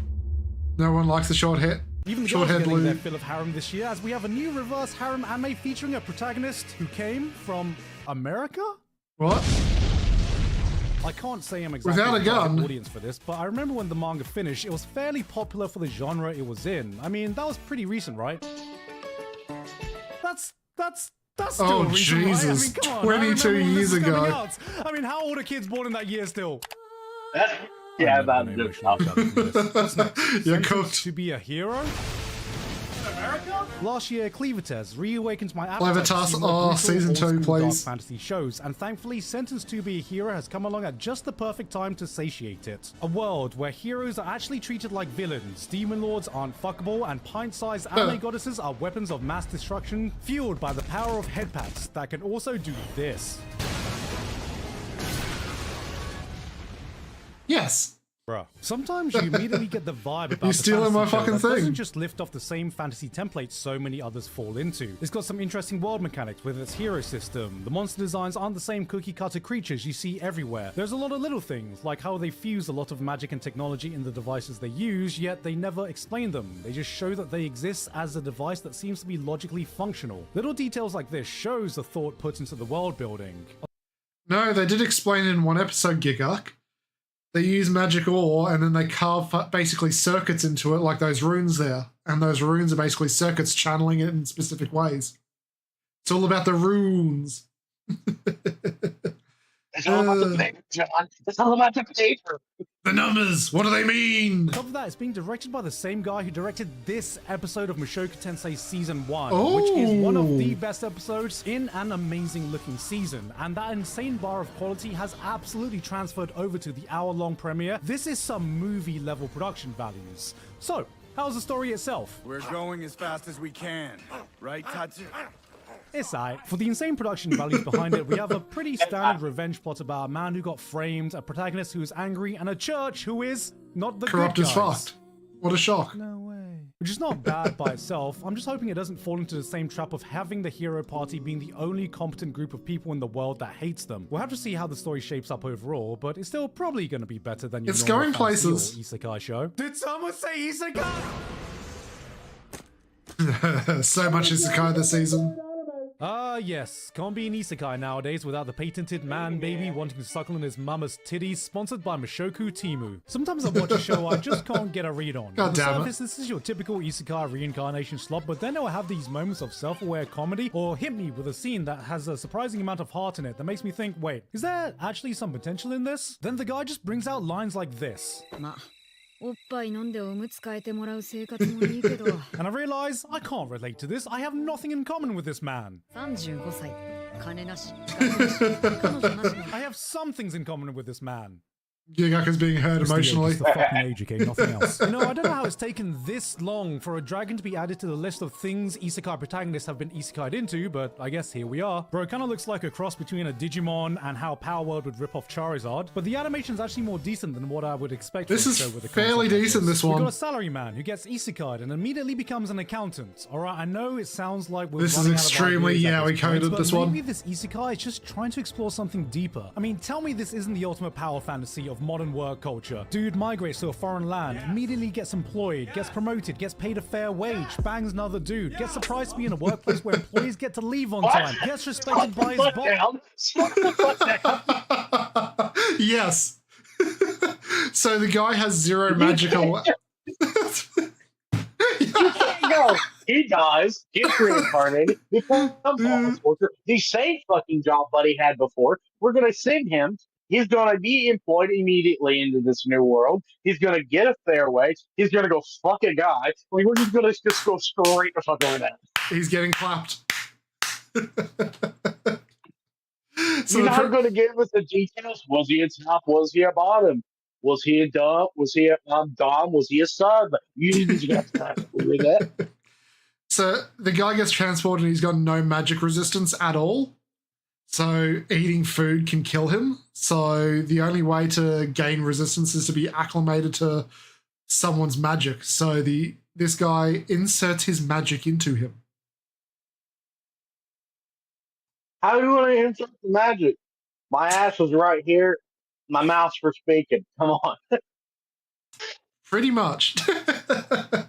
Plus, it's full-on bareback protein extraction mana transfer. Maybe this could be a commentary into the tough Japanese work culture and a succinct exploration of the current employment landscape. Did he just say he bangs a dude? How's this for a tagline? One man's trash is another man's treasure. Noble reincarnation. Well, at least they're self-aware about the target audience of the It is show. trash. Guys, stop everything for a second, because I got some big news. Another protagonist has been kicked out of the Heroes Party. Shit! Every season Guys, we're even got getting the one Kirito now. preset for the full beta experience. But you know, out of all the kicked out of the Heroes Party anime, this one's kind of enjoyable, actually. I don't know, something about the concept of a guy who's queued up as autofill his entire life, reaching his full potential by not filling in from random roles, scratches this part of my brain I didn't know I had. Alright, what's next? Kunon the Sorcerer can see. God, this. Huh. I can see. Effort to adapt to its aging core audience, we now have fantasies about people with lower back pain. Surely this can't continue forever, or in a few decades we're gonna get things like my Viagra makes me overpowered even at level 1 in the strongest class with the weakest skill. This is actually kind of adorable. My heart. hey, I'd watch it. My heart medication keeps me alive, but he also gives me superpowers. Though, nice father-daughter vibes, just wholesome vibes all around, and this... I nibbled on a pebble when I was a child. I now have maxed out skills. Watch me. For the next episode of Dragon Ball Z. My kidney stones can be turned into summons. What? Girl is the cutest thing you can ask for, and she turns into a succubus at night. Great. Who made this? Who's responsible for this? Police! Help! But hey, she's not the only cute daughter on display this season, as we got the Demon King's daughter is too kind. Let's see what this adorable cinnamon roll gets up to. They're teaching weaves how to do laundry now? Wait, hold on though. The vibes, this beautiful setting, the way the main girl describes the process so sensually. Why am I low-key getting invested in this? Hold on. Why am I low-key getting invested in this? I put each piece in a double mesh laundry bag and wash them separately in cold water. Why is she sensually saying how she washes her clothes?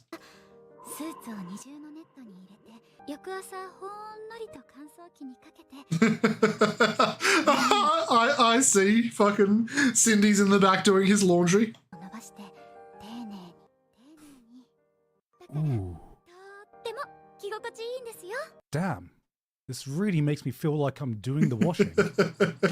If watching Beast games isn't dystopian enough for you, then how about a maid-centric death game where the protagonist is trying to survive 99 games out of her own volition? This is basically high elo surfing with a death game twist, but what makes it truly stand out is the director, whose previous work was an absolutely incredibly beautiful and atmospheric series about a guy falling for his stepsister. But that atmospheric approach is cranked up even higher here. This feels like a mix of Monogatari, Madoka, and Squid Game. The OST and sound design are immaculate. Gore is replaced with cotton wool, which honestly makes it even more disturbing, as you hear the screams of pain as characters are brutally murdered to the sight of light, fluffy visuals that only serve to dehumanize the characters playing this game. This is one I'm definitely going to continue watching. And from there, we have a wholesome romance of a blind girl and her soon-to-be invisible husband, which is just a totally adorable match made in heaven. A girl who can't see and a guy who can't be seen, which means they just have the most innocent relationship you can possibly ask for, because how could she possibly thirst over nothing at all? Is it in yet? I'm not sure. Wait a second. Wait, stop. Why the hell did you pause on that man's ass, dog? Why did you pause on that man's cake? What are you talking about? There's nothing there. He's invisible. What are you talking about? You don't see his ass? See? You even zoom in. There's nothing at all. I need a moment.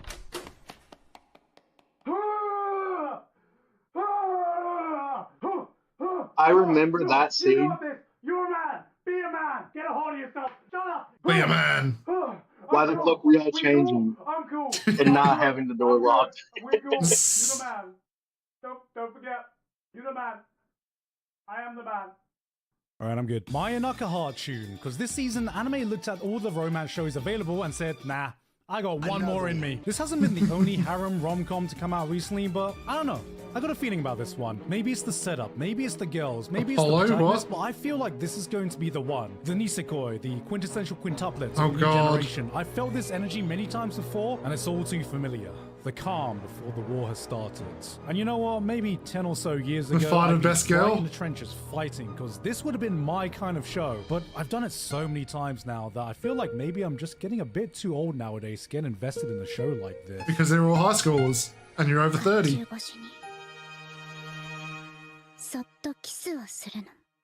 It's once again time to enter the holy battleground of wives. I am no god, I am just a mere man, but I'm here to tell you to sell everything and buy into the pink-haired twin tilt tsundere supremacy. It's been a rough decade for us, but we are so back because I'm here to tell you, this is it. This is our time. This will erase Gus Ayuno's past. Tsundere supremacy will rise again. I'm calling on all of you for this once-in-a-lifetime generational investment opportunity. We will be the winners. We will be on the right side of history. And at the end of it all, we will be the ones laughing in the face of the crime. You know, I just can't see myself getting as involved as I used to. Simcon to the moon. The video. Thank you very much this month to Author Curtis Eckstein, Shouting Zombie, to Buzzo1989, Battle, Payne Patchett, Walter. Thank you so much, Giga, for illuminating some interesting bangers. Now, I will be back in 1 minute. I'm going to get another drink from the fridge. Weak. I have mine in front of me, just cracked one.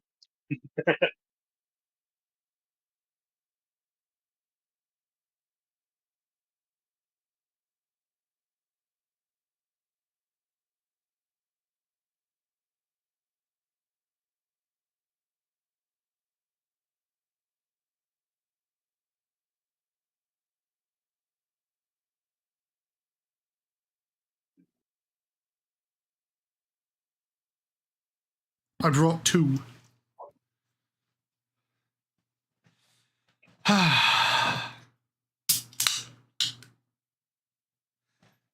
Okay, now we're moving on to some fucking Aussie comedy. Yeah, mate. With Gone.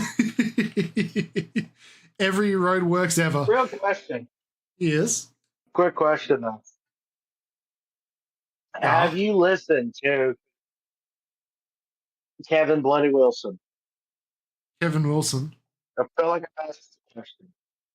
Kevin Wilson. Why is that name familiar?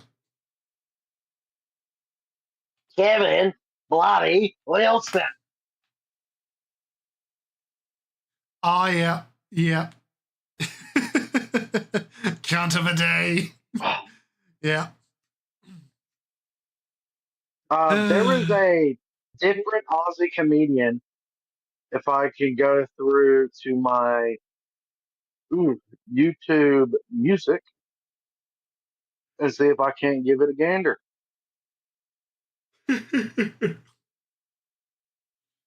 But yeah. Never mind, I can't seem to find it. So, Garn's Every Road Work Ever. Fuck road workers here in Australia are cunts sometimes. Oh, I can't say it in the first 60 seconds. Shit, I can't say that either. Fuck you, Susan.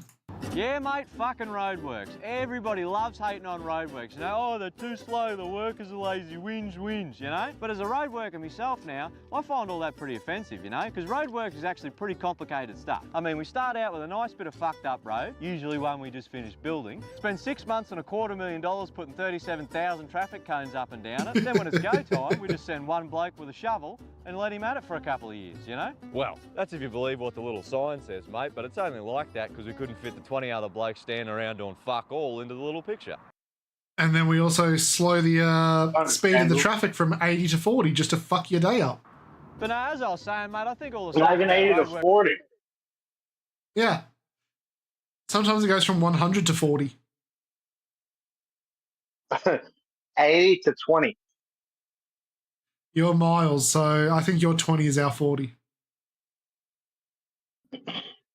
Hold on, let me just... Hold on. MPH to KPH. Yeah, your 20 is our 35. So it's basically the same.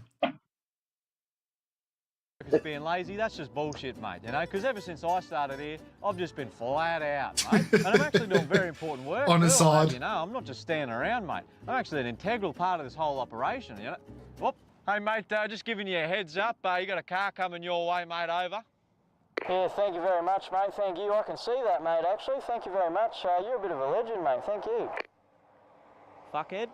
But yeah, mate, roadworks are a bit of a weird one, you know, because unlike a normal job site, you can't exactly just fuck around all day, you know, because we're under a bit of a microscope with all the cars going past. Sticky beacon? Well, that's what you'd think. But it turns out, mate, the average motorist actually has no fucking idea what a road worker even does.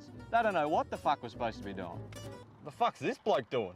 I don't know, mate, but he's got the high vis on, so He's keeping the dust down, clearly. he must be on top of it. On your mate. Yeah, see, it all clicked for me, mate, when I realised that the main goal of roadworks isn't to quickly build a nice and solid road, it's to very slowly build a shitty one and spend the next 20 years going back and forth fixing it up every 6 months. It's because the government won't spend the fucking money to do it properly. It's short-term investment, so they keep their overhead low, and then by the time the next election comes around, if they're re-elected, they can re-spend that money. Instead of spending too much in the first time, looking like a cunt because they've overspent. I'm just going to stop before I go too fucking political. Very American. Hey. Hey, Mr. Alex, how you doing? You know? I mean, it's not called doing a shit job. It's called job security, mate. You know? See, we might be smarter than we look around here, eh? But yeah, mate, as annoying as being on display all day is... What I'm trying to think. The Irish thought of that first when they built a skyscraper in England. After 6 months, they blow it all up. Then after 6 months, they build it up again. It's called job security. Oh, the dioxin And the poisoning. British hadn't done it yet.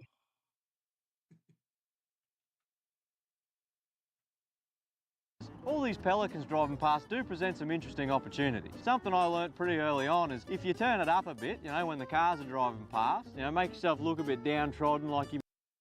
Wait, the dioxin poisoning, isn't that the town that still doesn't have clean water to this day? Where was that in America? Hold on. Michigan? Missouri. Michigan still doesn't have clean water either. Hell no. Michigan is Michigan's the place that hasn't had clean water. Has never had clean water. Been working extra hard. I don't think Missouri has had it and lost it. I don't think fucking the capital in America has clean water at the moment with all that shit flowing into you guys. What was it? A quarter of a billion tons of raw sewage went into the river? No. That's just the senators taking a bath. Not all senators, just Alexandria Ocasio-Cortez. It was taco seasoning. Who said that? And stuff. They think they're changing my life, but really, I've got a full collection going in the SU. Don't worry, New Golden Age, the 3-day op definitely has gone perfectly, but it might take until September. Pair that with all the stuff that keeps falling off the back of trucks around here, mate, and you actually end up amassing quite a stockpile. Oh, I mean, I've had to start pawning it off to the other blokes just to try and get rid of it, you know? I mean, I've accidentally turned myself into the Sight Smoko van.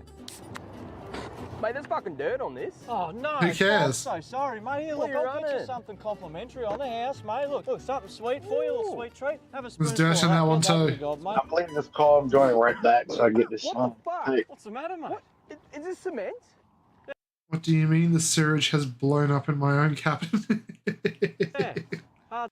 So a second pipe is blown up in the capital. The fuck up. Fucking dirt in a drink. What is the job? Eating a meal?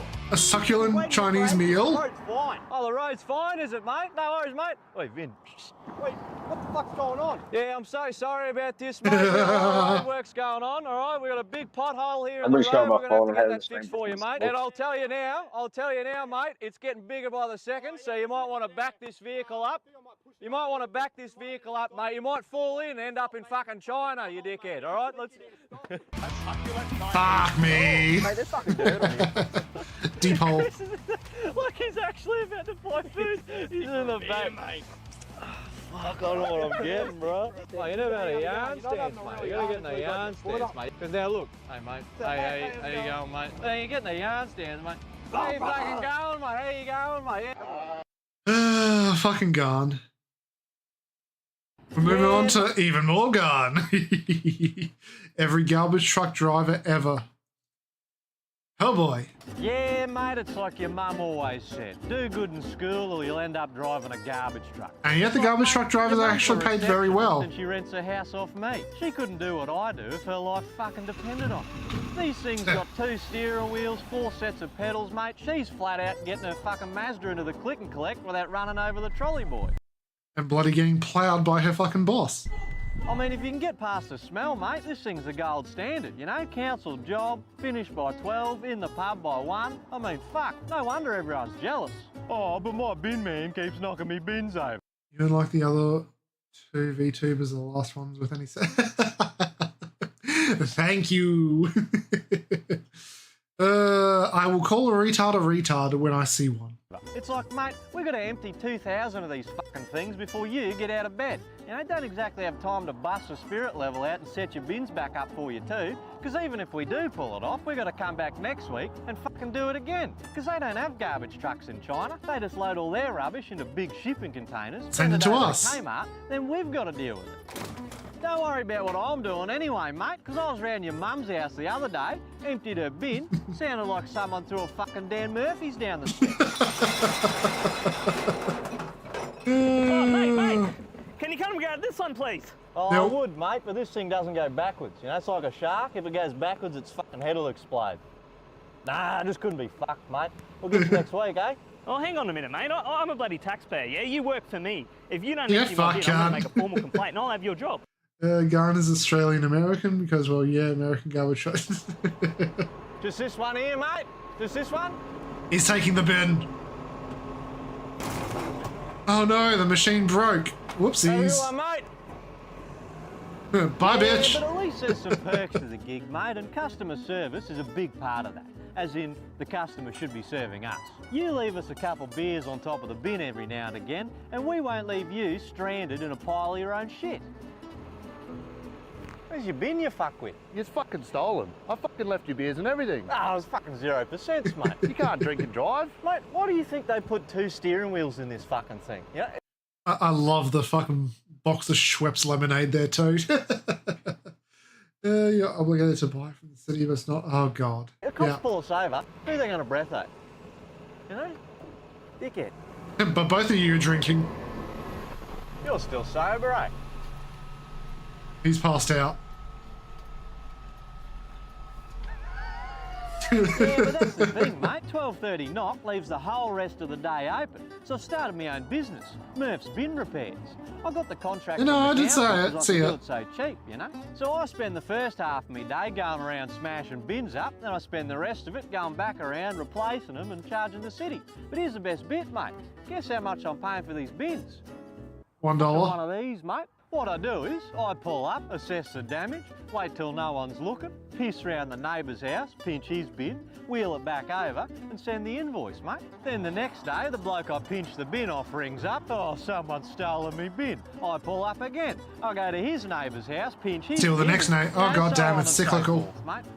How are you, mate? What's going on here? Not good. My bin's been fucking smashed. Fuck, mate. That's terrible news, mate. But I tell you what, you head inside, I'll get you a new bin going. Australia's done the same thing. A lot of the government functions have been fucking sold off and are now privatised. I mean, our tax office, the Australian tax office, has given power to go collect taxes to an American investment firm. What the fuck are they thinking? Why would they give a private American company the ability to collect taxes from Australia's... What? And they're paying more for this service instead of just hiring more tax agents to the ATO. Fuck, the government's retarded. Isn't every government retarded?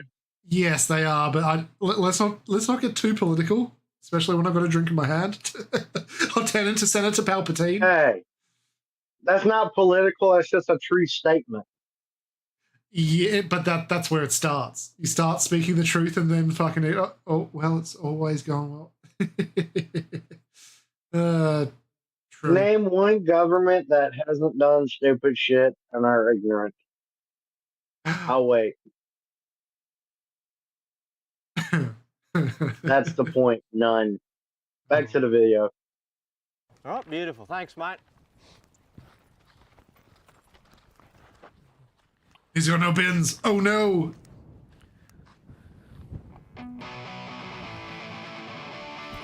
Booker! The succulent Chinese meal? Cheers for watching, boys, and a big shout out to Revolut for supporting the boys on this. Now, if you didn't know, mate, Revolut's a money app that helps you stay on top of your spending. Okay, yeah, no, I'm not doing a money app ad watch. I'm sorry, Garn. Can't do that. Yeah, Next one. mate. John Panette. John Panette? What? Look him up.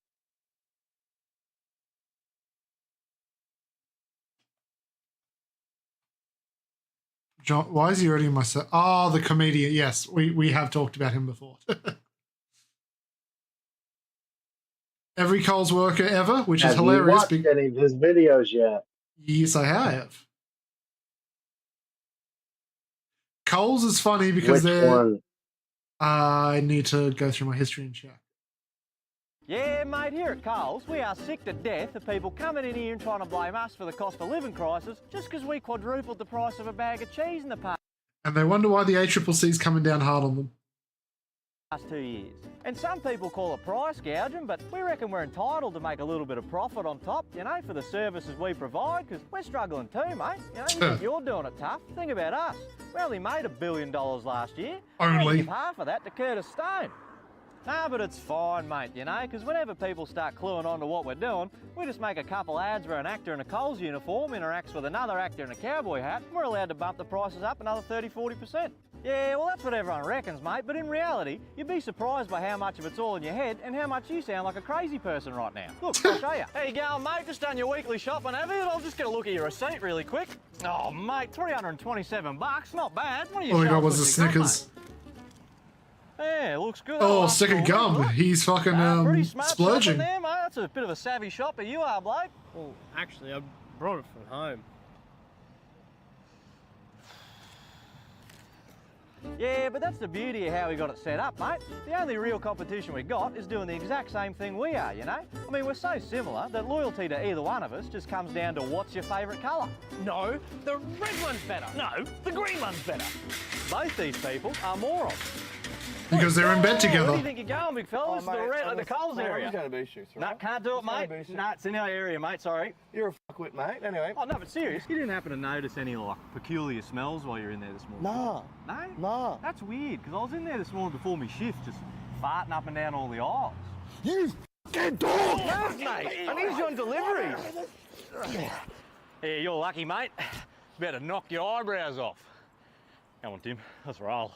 Yeah, mate, thank God for contactless delivery. You know, it truly makes driving the truck one of the best gigs in the whole store. You're just going to yeet them out the door? Zero customer interaction and no schedule. We just give everyone the same 19-hour delivery window and swing past 5 minutes before knock-off. You know, they never see it coming. It's a thankless Called job, it. but someone's got to do it. Are you serious? Stairs. Oh, hello, no, Wooly. Ooh. Carl's Fine, delivery. fine, fine. Delivery, now, Carl. No, fuck off. I was here first. Oh, fuck, whatever, mate. I don't have to lose your eyebrows, mate. Show me, mate. I don't even want them. That's it, mate. That's it. Good job. Good job. And then they started fucking. You reckon they bought it? Yeah, fucking oath, mate. Oh. What are you jacking up this week, mate? I reckon we just make eggs like 40 bucks. Oh, I reckon 45. What do you got going on? Yeah, no. Oh, fucking IGA. Piss off, mate. Why don't you worry about keeping your own lights on? You know? Honestly. No, I'm just kidding, mate. We're making eggs $4. If you want to put $4 down for eggs. You know how to use a pen? Have you used a pen? Oh, you speak English? Australia just British Kentucky? Listen here, you little shit. Oh, God. I saw a jump scare. Jump scare? When you were scrolling down the videos, I saw a jump scare. I'm a little bit concerned I missed it. Probably glad I missed it then. Anyway, so Koreans. It was Mini Lad. Oh, Pablo. Oh, pardon. Oh. So Korean Swede It was on doesn't the go. video list. Oh yeah. It was probably me Liam, laughing at him. Go past them.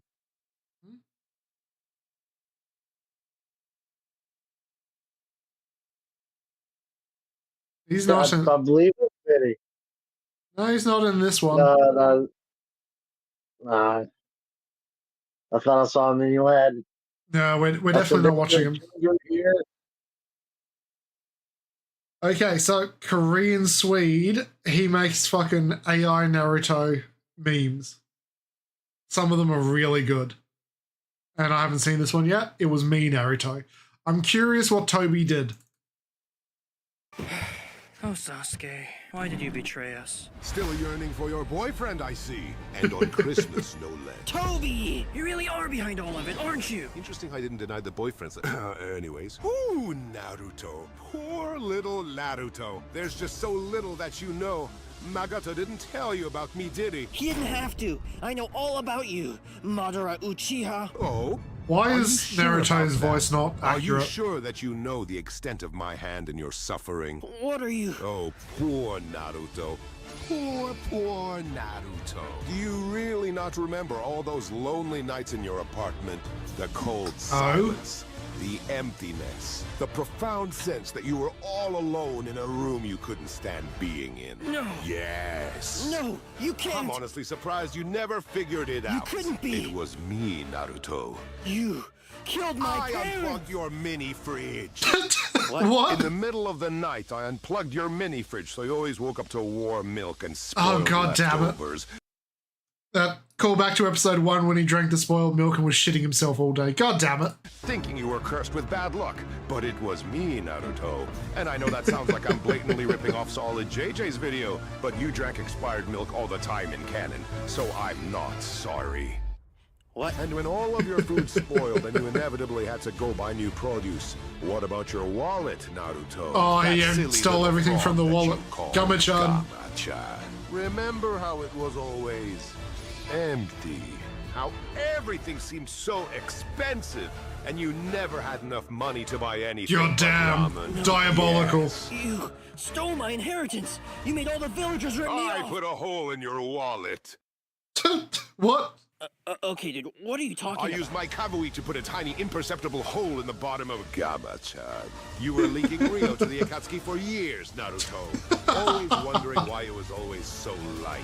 And with every inch of height that you lost from eating nutritionally dead noodles, Kakazu's smile grew by 2. You sick bastard! You're the reason I'm short? Is that why you're here? To gloat and height mog me? Oh, Naruto. That's just the beginning. Unsuspecting Naruto. Did you really think I came all the way here to tell you that? You think I would stop at something so trivial when you and I both know what I'm capable of? No. And What's he haven't gonna you do ever next? wondered why? Despite being the son of the 4th Hokage and the heiress of the Uzumaki clan, you were always behind your peers. Why you were the class dead last and failed the academy 3 times? My body, starting from birth. No, He changed his you test couldn't- It answers? was me, Naruto. Your entire life, it was all and always me. That crushing feeling in the classroom, the humiliation, when Iruka called your name and you couldn't even perform a basic clone jutsu, failing in front of everyone. No, what the hell did you do to my body? You cursed my chakra I coils. snuck into the academy library and hid all the good training scrolls whenever you went to go study. Just fuck with the study materials, god damn For it. you to study was Campbell Biology, a guide to chakra transformation. God damn it. Nobody could learn from a textbook like that. Hell, even I felt like 3 times because of that book. Wait, that means you're from the Leaf Village. Ignore that. And speaking of the academy, do you remember that day in the academy, Naruto? Okay, what now? The day you stared into Sasuke's eyes. He was the one who pushed Naruto in for the kiss. Your first kiss. Wait, no. That couldn't have been you. But how? Oh, foolish Naruto. Foolish Naruto. Still just a child with no comprehension of the real world. Your S-rank forbidden space-time ninjutsu. Actually, by the time I didn't do anything, your balance was just really bad. Honestly, you shouldn't be a ninja. Oh, okay. I lied. I used my Kamui. I knew it. You've fallen for my genjutsu. Now listen, if you want anime merch including free samples for energy drinks, Fucking ad. check out Gamer Subs and use the code KS for 10% off. Now, is he talking about why fucking Naruto's voice is off? No. I put the boy under a genjutsu so he'd push you forward, kissing Sasuke. God damn it. So this is Obito if he realized that he has free will. He's just moving everything around in Naruto's apartment. Now, I haven't watched many Casually Explained before. I've watched a couple, but this one just came out last week. Casually Explained Wall Street Bets. We are taking this to the moon. Let's go. I have $100. Not anymore, you don't. Poof. Poof. On November 29th, 2011, Drake released the motto, which popularized the word YOLO, the once trademark catchphrase of the now well-known subreddit Wall Street Bets. Little did Drake know he wasn't just popularizing a cringy millennialism and double wristing, truly two sides of the same coin. He was setting humanity down a slippery slope of degeneracy that would replace our idea of a retirement plan with an 11-leg Washington Wizards parlay, which to be fair in this day and age are both equally unlikely ever to materialize. Prior to COVID, Wall Street Bets was actually a pretty small community of mostly white-collar, early middle-aged professionals, usually in finance or software, who would write up what was called a due diligence or DD report on a niche stock or commodity they thought was going to experience a massive price move in the next week or two due to an impending and exciting catalyst. Then they'd post the positions they'd taken to capitalize on the idea before following up later with their losses. For non-market people, you need to understand that when people talk about stocks, they're talking about how you can take your hypothetical savings, buy a piece of someone else's business, and then get the rewards from their work by clicking one button on the internet and then not doing anything. When I told people who don't know this, it's a pretty common reaction to think it sounds too good to be true and must be a scam, which is partially true, but it's also the bedrock of the entire global economy, so you better get with the times. If this is even remotely revelatory for anyone, you better forget it, because Wall Street and Wall Street Bets is not about figuring out how to maximize returns on your capital by investing in very clever line. businesses like Costco or Toyota. It's realizing that there are heavily traded financial derivatives for orange juice futures, and this is going to be a screwdriver summer, my girlies. During the Speaking of, did you hear that? What was it? Was it 100 trillion? Gold and silver devalued.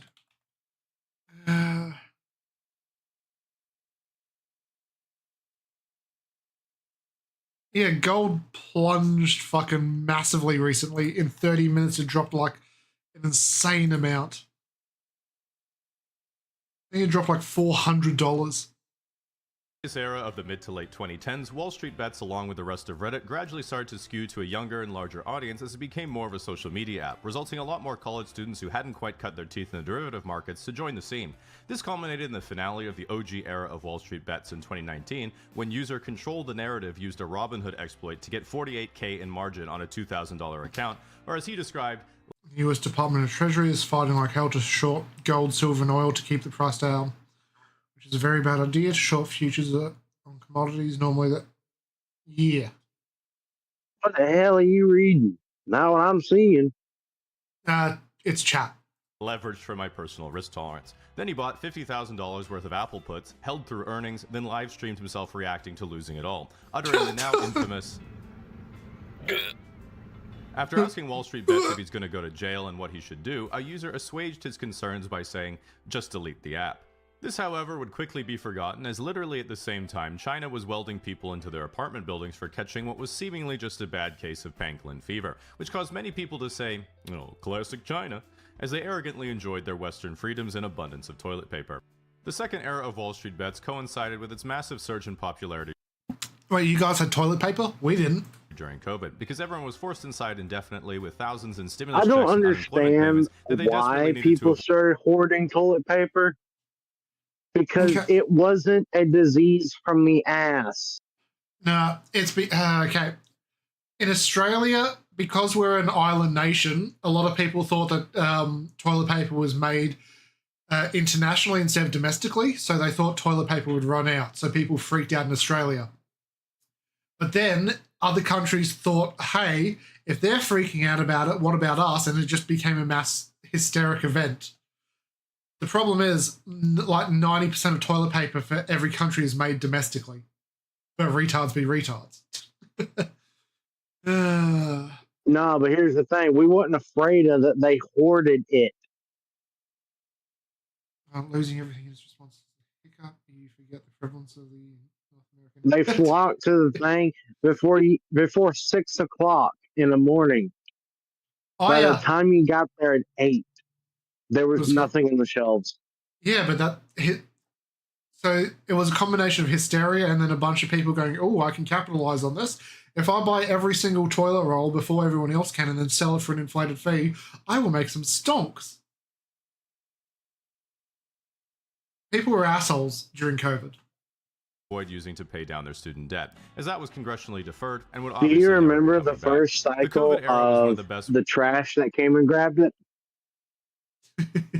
The trash cycle when the lockdown finally stopped? Which cycle though? Because the lockdown ended what, 3 times? We got locked down 3 times, I think. Or was it 4 times? The first one. Did you see how many cans and bottles were in the trash cans? Oh yeah. And how many fucking masks were just polluting everywhere? The amount of alcohol consumed was in the masses. Oh, I probably drank an entire store worth. Wall Street bets ever had, because most people getting involved with markets for the first time were just panicked that the entire global economy was going to collapse and we'd all die. Meaning it wasn't so much about making money. By the way, or do you coming know up when with that a dumb picture's circle from? jerk DD. That picture here. Out of Shanghai. Shanghai COVID outbreak looks like. You gotta love those staged ones. You had access to alcohol? Of course, it's Australia.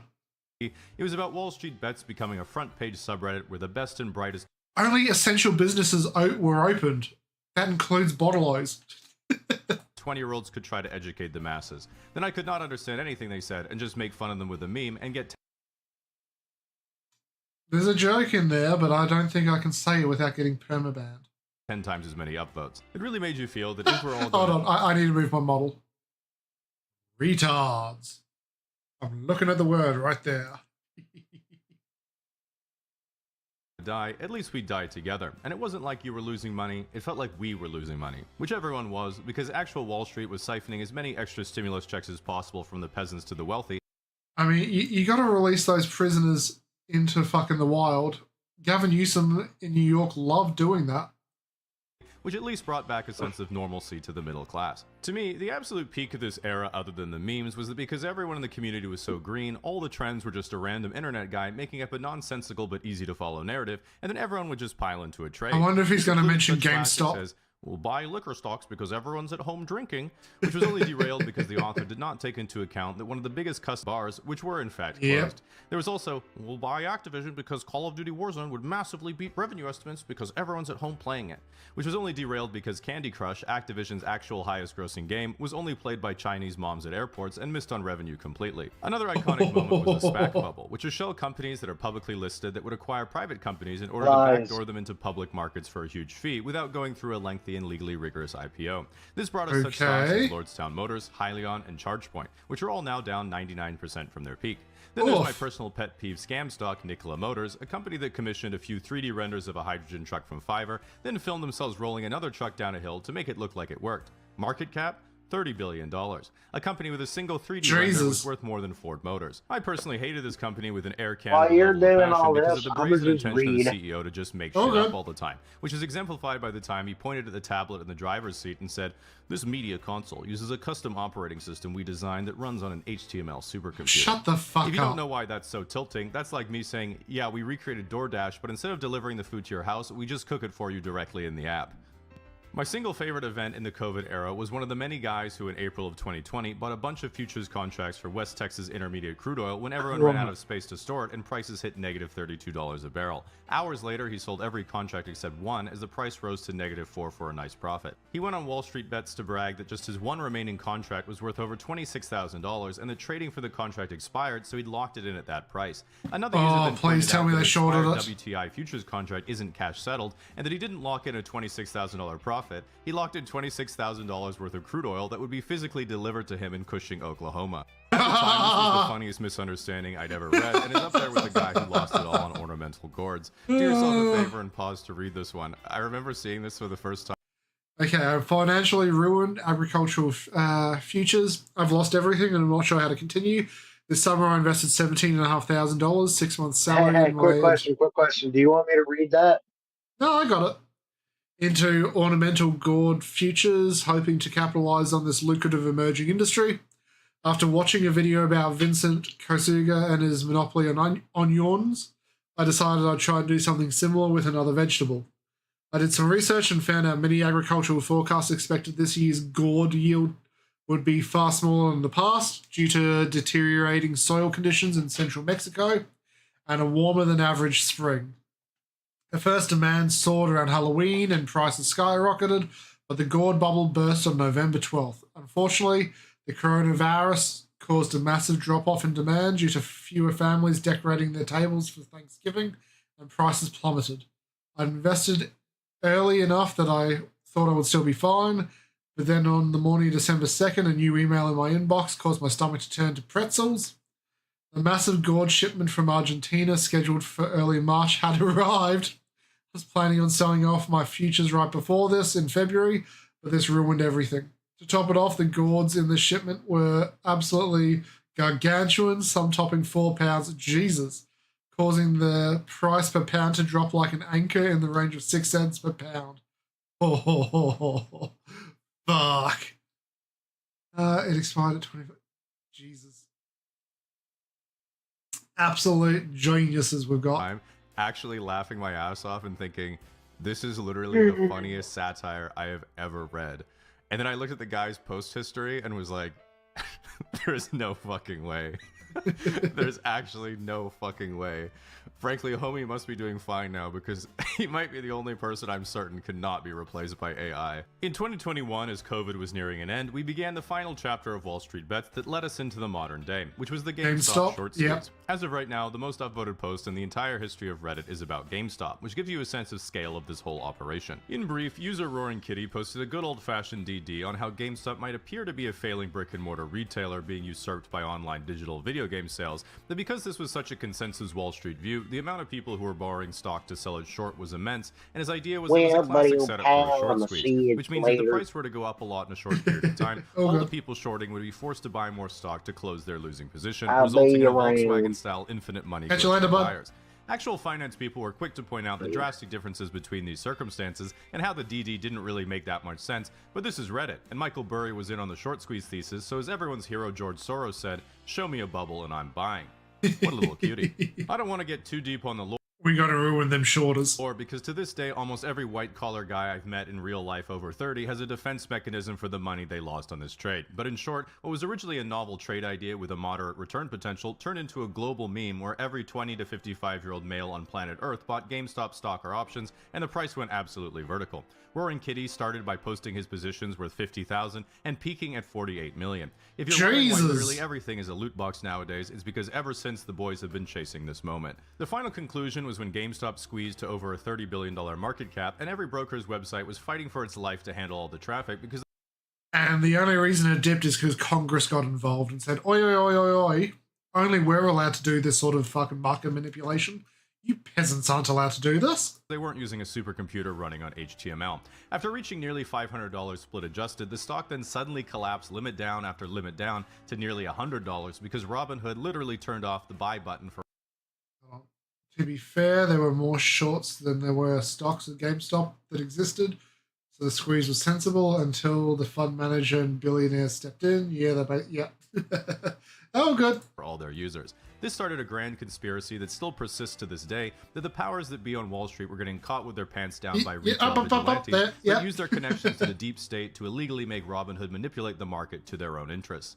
If you ask someone what evidence they have for this, it usually boils down to, well, it really felt like it.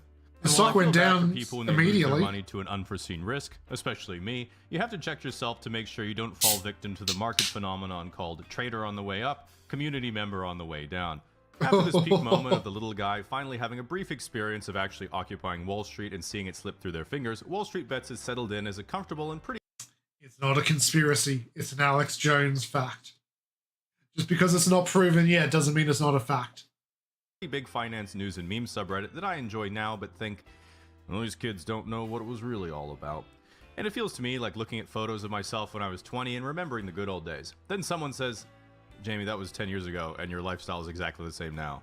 And I'm like, they don't know about lumber liquidators. In my opinion, the most relevant societal impact of Wall Street Bets has been its influence on the gamblification of modern culture. Well, I'd argue, and I think most people intuit, that this whole undercurrent is... It's normally illegal for traders to prohibit trades. We know this from 2000.com bubble. Yeah, very true. ...is caused by the feeling of young guys and gals being like, well, I'm never buying a house or building towards an achievable future, but if I YOLO my extra savings into a lottery ticket... If a firm refuses to allow you to liquidate, the firm is normally fucked. I know. But when they do it, it's perfectly legal. That's when you're not getting a wagey. Just shut up and fucking eat the bugs. I might win and get to escape. Which is really sad because this has contributed to both left and right-wing political radicalization, reinforces corporate interest in gambling features for everything, and is this going to be an ad that reward extremism for the fucking and the worst part, literally none of them are available in Canada.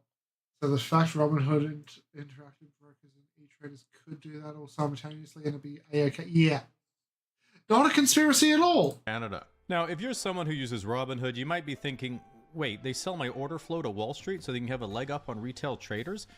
Well, it's okay, I guess, because sometimes they give me confetti. But if anyone were... Yay, confetti. That's just sometimes casually explains makes sense. Yeah, fair. Doing that with my phone number, email, and personal data, that would not be okay. Well, I've got some bad news, because I'm personally buying all your personal information from data brokers right now, so I can get a free coffee every day of the year from Starbucks. Should have been using today's sponsor, Incogni. Unlike Robinhood, where you look at the $50,000 in margin debt you have and say, well, hope this works, and delete the app, Incogni is instead an app that tells data brokers on your behalf, no, Alex, personal no. data, and will follow up to be sure it's been removed. Your 50K margin call isn't going anywhere. I mean your email, phone number, and other personal information websites sell to any speculative entity who might want to buy it. Plus, with Incogni's new custom removals plan, if you find yourself on any public databases like whitepages.com or Trellis, you can make a request to the Incogni removals team, and they'll work to have it taken down. It's a good thing we don't have physical telephone books anymore, because I'm pretty sure at this point Incogni could raise its own standing army to embargo. Like a real estate agent that doesn't make as much money? Distribution. If you'd like to give Incogni a try, oh yeah, the last 7 days would be absolutely horrible. You can use the code casually through the link Hey DeKing, how's it going? in the description. Guess who's not here? For 60% off an annual plan.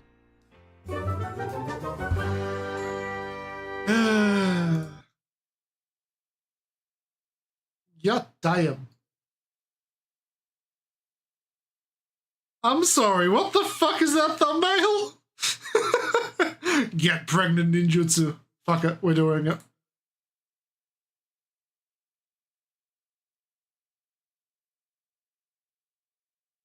Itachi, stop right there! Careful, Naruto, he's dangerous. You challenge me, boy? Go on then. Make your move. Fine! Here it comes! Oh, thank God! That would be my genjutsu, Ninetales. With my Sharingan eyes, I can make you see the world that I want you to see. Oh, yeah? Pregnancy ninjutsu. Are you okay? Yeah, I'm good. What was that? That was the power of the Uchiha. Yeah, cool. But like that, why was that there? Did you choose that? Was that you? I don't know what you're talking about. Okay, yeah. You saw what you wanted to see. God damn it. What do you see? I don't know. It's like, it's me and Sasuke. Like you're fighting Sasuke? No, not. You're fucking Sasuke. Black Desert has gender classes in the class that oh god. Fighting. Another illusion. I was pregnant, but so was Sasuke. Like, to get two of us, we were one guy pregnant. A guy, pregnant guy. Impreg. Is it hot? What? Oh, okay, that time it was just Choji. I don't know what's happening anymore. What Choji do? Nothing. It was just Choji. Oh, this doesn't sound too bad. Let me try. All right, Itachi. Let's see what. What the fuck, Jody? No, that was way It was worse. torture. Like crucified. It varies from person to person. Okay, Naruto, if both of us go at the same time, one of us is bound to get to him. Got it. If only it were that simple. But how certain are you that I'm even here? Was that? You tell me. Which one of us is the true Itachi Uchiha? Are you sure? Yeah. But No, how the can you right say- one. Fairly confident it's that one. What is it really? Still clueless, aren't you? You can never know for sure. Dude. I'm so fucking with your mind right now. It's crazy. It's crazy how fucked your mind is right now. I don't think you are. Really? But what if I said you've been in an illusion this entire time? Huh? What the hell? That's right, Ninetales. You'd believe we'd done battle, but you haven't moved this entire time. What is this dignity you speak of? Another illusion. Oh, what was that? Battle, but you haven't moved this entire time. No way! Got you this time, didn't I? Slur ninjutsu, goddammit. No, he is not here. Oh, one of those just to call me that? I could do many things. Yeah, I understand, but that is a long way to go to just call me a... Come on! No, you're not! No, dude, I am. I'm done. No, you're not! You're just gonna pause for a second, then it's gonna... Oh, damn it! All right, no, Slur ninjutsu. Okay? Yeah, I'm good. What'd you see in there? A lot, man. A lot. Any clues where Sasuke might be? Let's just put this on pause, okay? This world's rotten. He doesn't want to think about Sasuke for a while. Clearly inside my head, and there's some searching I need to do. I need to go, so I need to figure some shit out. I don't know, I just always figured I'd be the predator. And so, Boruto, you must always be cautious of an enemy's genjutsu. There's no telling what might happen to you. Okay. But why were you pregnant with Sasuke's child? Instead of the pregnant thing, or the kissing, or the fat guy. Yeah. Well, thanks, Dad. You. What did you?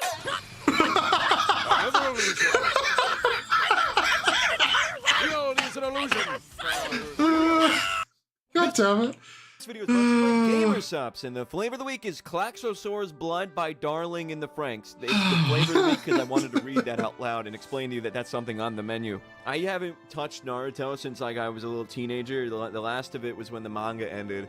And so going back and immediately being like, what do I do for a Naruto video? Fucking And I'm like, solid there's that JJ. one moment where like he's fighting Itachi and he gives him like a big old swelly belly.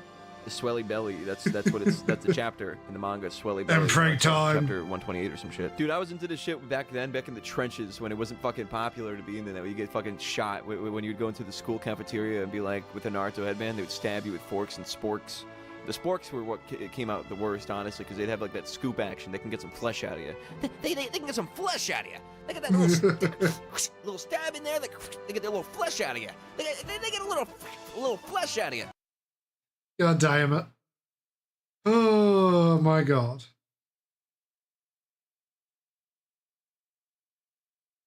There is one Mpreg SCP since you... I didn't need to see that.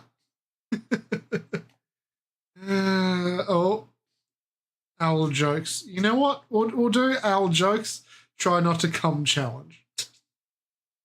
Gen Z is so dumb. I don't know why they're so obsessed with this burnt peanut streamer guy. Like, grow up. What's so funny Annoying about orange? a guy's face on a piece of oh, I require daily water and attention or I'm going to die. I require weekly water and attention or I'm going to die. Please stop shoving me up your ass. Hey man, you want to see a picture? God damn it. Not the IS. My new girlfriend? Yeah, man. Oh, she looks kind of... Oh, yeah, she's 4. What? Bro, that's not... I'm kidding. She was born on February 29th. It's a leap year, so she's technically 4 because she only has a birthday every 4 years. Wait, that means she's 16. What? It's a joke. Oh. Wait, that's still not... Oh, well, yeah, she's Asian. Yes, but she's white Asian. What does that mean? White Asian? Vivian? What? Yeah, class president, all AP classes on the badminton team, right? Yeah, she's Asian. Asian, yeah, I got that. But who would be white Asian? Olivia. Olivia? Yeah. Drives her dad's BMW, likes to party, kinda dumb. Oh. Yeah. Is there such thing as white? We'll call the manager immediately. Yes, White black but people. What? Let's see how this one lands first before we unpack that one. And if I have followers by tomorrow, maybe we can tackle that one. You don't have to do this. He does. He really does. We're just baiting you. Let's just get this over with. Okay, so this is a black person. Here we go. This is a white black person. Okay, so nerdy? Yeah, kinda. You could have a black person doctor who would technically be considered nerdy, smart, but wouldn't be considered white black. Okay, so what would make the black doctor a white black doctor? She's super entitled, has a really good life, but makes you feel like her life is shitty and it's your problem. Meghan Markle? Let's try something else. I want you to think of one white person that belongs to another group, one that we don't really claim. Eminem. Exactly, yes. Why? I don't know, he's kind of black-white, right? Okay, good. Now you're getting it. Now let's use that logic in reverse. Who's somebody that's white-black? Somebody that black people don't really claim? Jaden Smith. You got it. Because he's not a basketball player or a rapper, right? You don't got it. Okay, let me try this again. What's up, bro? We good? Yeah, we're good. Keep going. Yeah. Okay. What's up, bro? What's up, brother? Yeah, no problem here. What's up, brother? God damn. Hey, easy, bro. Why does that sound so racist? Jesus, dude, I guess my girlfriend drove last. Oh, yeah, you gotta adjust the seat a ton, so. Hey, Mr. Alex. Yeah, I know, my girl's the same. She sits so close to the steering wheel, then I gotta adjust it. You Wait, what? No. Wait. Black and then saying something racist like white power to see. No, he doesn't know his racisms. He just knows his classisms.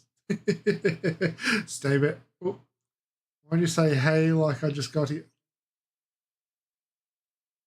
I don't know. I might have had a few drinks already, okay? Shush. If it's still racist. I don't like Asians and this is a black shirt. Yeah, no, that's still racist. If I had Alzheimer's, I wouldn't tell anyone. But If I had Alzheimer's, I wouldn't tell anyone. But if I had Alzheimer's, hey, you're about to meet Alex. Where He's am a I? clairvoyant. You mean a clairvoyant, like you can see the future? Yes, but only for chairs. That'll be a chair someday. Whoa! I'm sorry, I didn't have a better idea for today. Maybe I'm losing it. This is America. You can't tell me what I can and can't say. I can't even type Epstein into DMs on TikTok anymore. There's so much stuff you're suppressing now. We can't see the truth. We want the truth. Hey, wait, guys, I feel like this is all a distraction. Didn't TikTok release a really sketchy TOS update like 3 days ago, basically saying they can use our shit to train their AI, and then also a bunch of other weird privacy stuff? How dare they? Oh no, hey, you can't do that. You can't tell us what we can and can't talk about. If I had Alzheimer's, I wouldn't tell anyone. But if I had Alzheimer's, I wouldn't tell anyone. But if I had Alzheimer's, I... Okay, Oxygen. What? Mr. Oxygen? No, Oxygen Oscar. Oh yeah, Oxygen Oscar. That's awesome. I'm now Oxygen Oscar because Epstein data collection TOS are mutually inclusive. I inhaled once? Yep. Neither do Remember I. that time Oscar inhaled? Oh, you don't just give nicknames that fast and easy. Yeah, we do. We're guys. It really is that simple. Okay, whatever, Blinking Billy. Hey, Stretch, that one time, Steve, are you coming to the party? I just don't get it. Who plays Minecraft? I play Minecraft. It's true, he does play Minecraft. Why would you even want to? Why would anyone play Minecraft? Well, because if it's a mix of creative freedom and structured challenges, which offers a world where we can express ourselves, solve problems, and create personalized experiences with both individual and collaborative elements. That still doesn't make sense. You touch children. That's a bad idea. Oh, now I get it. Is this video real or AI? It's real. Hey, nice job. Oh, thanks. You know, what about this one? Oh, that's definitely AI. Nice, man. 2 for 2. Thanks. How do you know? Oh, well, if you look under the table when he moves his legs, he has 3 feet. Oh, damn, you're right. Now, what about this one? That appears to be a CCTV video of my wife. Wait, what? Being robbed and stabbed and then thrown into a river with a rope attached to her ankles on one end and a concrete block on the other. Well, that has to be fake. Goddamn cops. It's real? I'm afraid you're right. It is real. I'm right? Yeah. I'm right!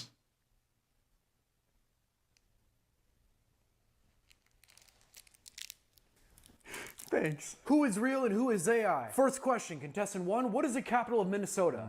St. Paul. Contestant 2. Hold on, I'm thinking. Need more water.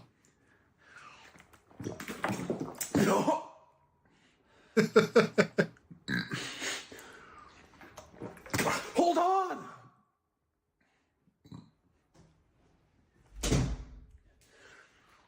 Peak male experience. Is there anything better than you see a hot girl on Instagram, you go to her profile, of course she has the link, but then you look her up on Google, find everything you want to for free on Reddit, 4 minutes later, you're done jerking off, success. Is there anything better? Probably having a girlfriend. It's better than that. Far less money spent though. You don't drink water straight from the jug.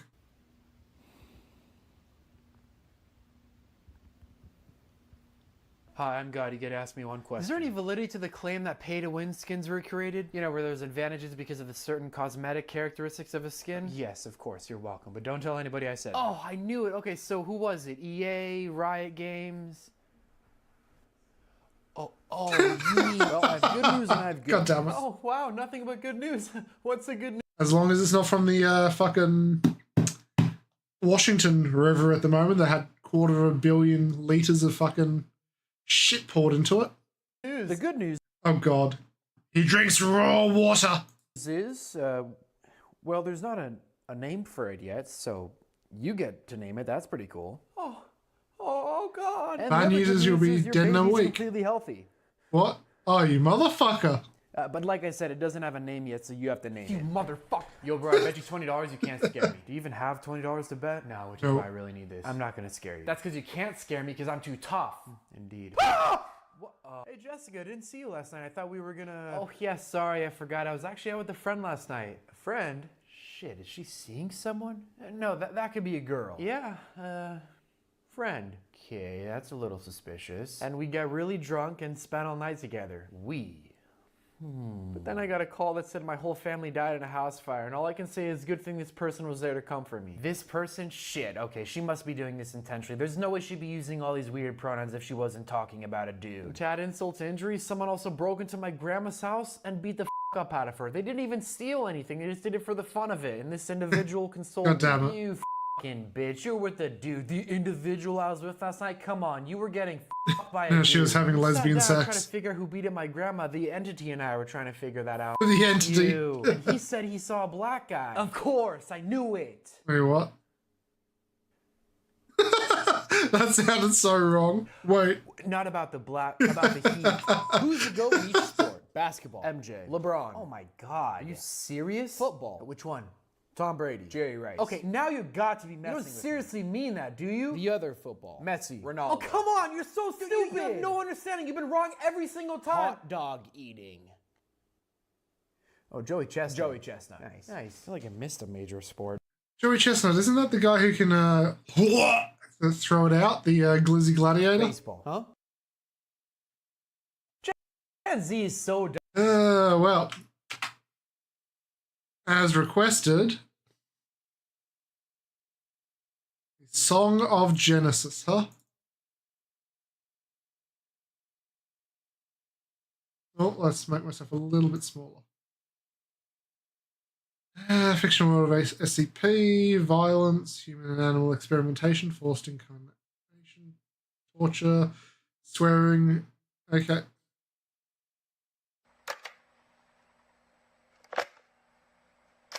Hello again.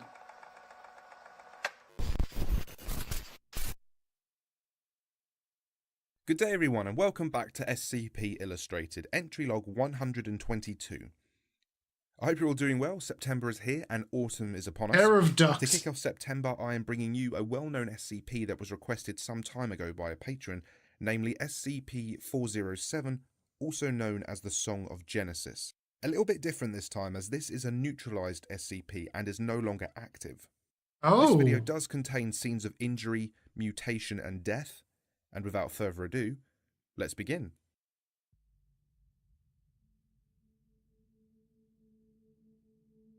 The following data release has been authorized by the following council members and administration staff. Okay. Security breach incident X-ray 23. Disciplinary report of Site 19 director. Despite the circumstances surrounding the break-in of Site-19 by the Serpent's Hand operative known to us as L.S., the responsibility of the site staff and the security of the SCP objects ultimately remains that of Site Director. In summary, an agent of a notorious GOI gained entry to a high-level secure facility. The agent misused at least 3 SCP objects. No. A staff member was deliberately killed by the agent. The intrusion resulted in the permanent destruction of an O5 classified SCP object. Oh, Jesus. The director has been severely reprimanded. It is only due to their many years of faithful service and high standing with several of the overseers that a proposal for dismissal was rejected. A second proposal to demote director is currently under review by the O5 Council. He's been demoted to D-class personnel. Description: SCP-407 is a song in an unidentified language, seemingly sung a cappella. The voices are thought to be human. The tape containing SCP-407 was found with one track of approximately 30 minutes duration, though the abrupt It's Cardi B's WAP ending suggests there may be more. The song has been described by all listeners as something along the lines of soothing, glorious, and beautiful. Never mind. No one's called Cardi B's WAP that.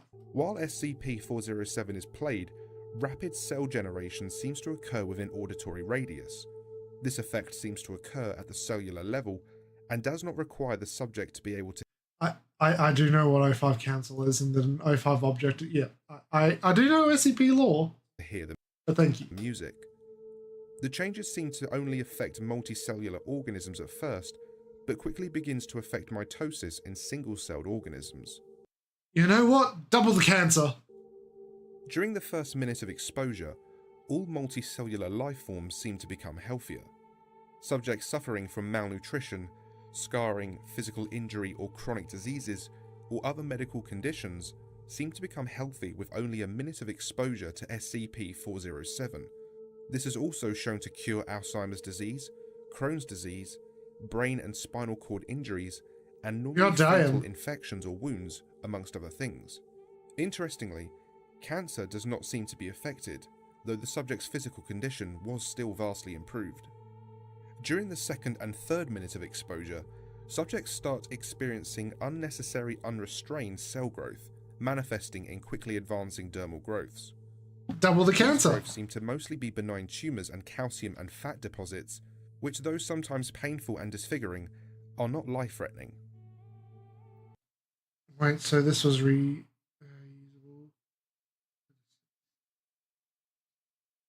Ah. During the fourth minute of exposure, increased bacterial and fungal growth occurs, creating conditions that grow increasingly. You listen for 4 minutes, the smegma is unbelievable. Dangerous for all exposed life, even in their new healthier states. Respiratory and digestive problems are quick to arrive in most cases and become steadily worse as time progresses. Cheesy dick. Past 5 minutes, the effects of SCP-407 seem to differ each trial. In all cases, trace elements of plants or fungus as well as any animal life present begin to grow and replicate uncontrollably at varying rates, often shaping into new organisms. Asmon's room tour. Full results have varied depending on the test and on the objects present when SCP-407 is played. Special containment procedures. At time of acquisition, SCP-407 was recorded within a compact cassette tape.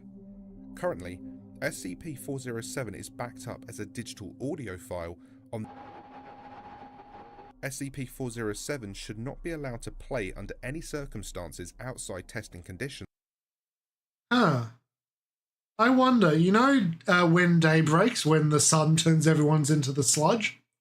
What would happen if you played this over the speakers outside to the sludge monsters? And only with the approval of O5. Testing of SCP-407 is to be done in completely soundproof environments. All tools and subjects must be sterilized to remove the presence of pollen, we doing it, fungal spores, plant seeds, and as much bacterial life to the greatest degree possible to delay the negative effects of SCP-407. Addendum 407-1. SCP-407 was found in the home of Professor who had recently returned from research in the Amazon regions of northern Brazil. Agents were first alerted to the possible SCP when Addendum 407-2. The mold that eventually resulted from SCP-407's second test appears to be some sort of cordyceps fungus, noted to be similar to mold encountered by SCP-507. But here, would the cordyceps fungus affect them, or would the sunlight cause the cordyceps fungus to be absorbed into and converted into the mind control sludge beings? I want to know. It's curious. 7. Due to fear of fulfilling a fate similar to that observed by SCP-507, testing using SCP-407 has been limited to using only the first 20 minutes of the recording. Wait, what happened when you did the full 30? What? The following are 2 sample test runs of SCP-407. Test 1.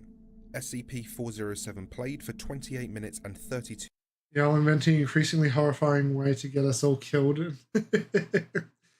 I mean, is that not what Australia is for? We're just God's hunting ground and fucking lab to test the fucked up shit for you all? 2 seconds. 1 D-class personnel, testing area unsterilized. 25 seconds. Subject reports taking a great liking to the music and can be observed attempting to hum along. 45 seconds. Subject reports her knee, which has been injured for years, is no longer hurting and is working well. 1 minute and 25 seconds. Subject begins doing push-ups. Subject is seemingly euphoric at her physical state. Subject looks younger and shows considerable growth in musculature. SCP breach. Someone wires it to the emergency broadcast on every TV in Australia. Earth becomes determined planet from Helldivers 2. No. The fucking Warhammer 40k universe comes to life. The Tyranids are birthed. 3 minutes. Subject stops exercise. Reports dizziness and stomach cramps. Subject begins scratching left arm. 3 minutes and 40 seconds. Subject is suffering from uncontrollable diarrhea and appears to be in great pain. Oh no, she's got the shits! She drank the water! Thermoclavi are seen appearing on the left arm.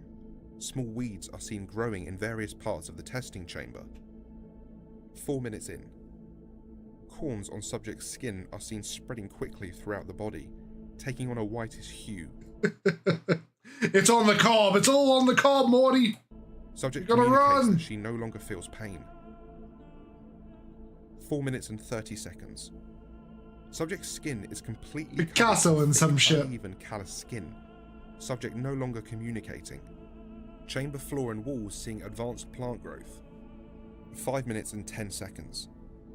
Subject no longer moving and is barely recognizable as skin disfigurement continues. D-class uniform on subject disintegrating for unknown reasons. 6 minutes and 45 seconds. Subject is completely unrecognizable as human. Appears nourishment. A large mound of calloused flesh. The subject's new form can be seen expanding and contracting slowly. Fern-like plants are seen growing on and around the subject. 7 minutes and 10 seconds. Chamber completely covered in various weeds, plants and ferns. Majority of species are not recognizable. 7 minutes, 55 seconds. Foliage in chamber is extremely thick, many of the observed plants reaching the roof. Mound originating from original subject has grown larger and seen expanding and contracting rhythmically. It's a 8 cocoon. minutes, 30 seconds. Plants begin taking on a yellow tinge, as if wilting. 10 minutes, 30 seconds. All plant life within the test chamber has died and quickly decomposed into mulch. Mound is still seen Feeding expanding and something. contracting and has grown about 2 meters wide and about the same in height. 11 minutes. A variety of molds and mushrooms are seen growing throughout the chamber on the mulch of the deceased plants. Large mouth-like openings complete with observed sets of teeth have appeared on the outside of the expanding and contracting mound in the middle Oh no, it's developed a toothy vagina. of the test chamber. 13 minutes, 30 seconds. Diversity of fungal life in chamber greatly increased. Fungal forms are seen growing upon one another and upon the mound originating from the primary subject, which is still seen expanding and contracting. 15 minutes. Hand-like structures seen growing in What is this, a Miyazaki thing? Are we fucking in Elden Ring? Why are we fighting the hands? pairs on outside of mound. Fungal life in chamber still abundant. 16 minutes, 10 seconds. Hand-like structures seem to have developed eyes. Soon after eyes open, the structures detach from central mound and become mobile. Hands are seen dragging themselves towards particular fungal species, breaking off pieces, and then dragging themselves and the pieces into the mouth-like holes. 18 minutes. God damn. Majority of fungal material disappearing as more and more hands feed fungal material into the central mound. 19 minutes, 30 seconds.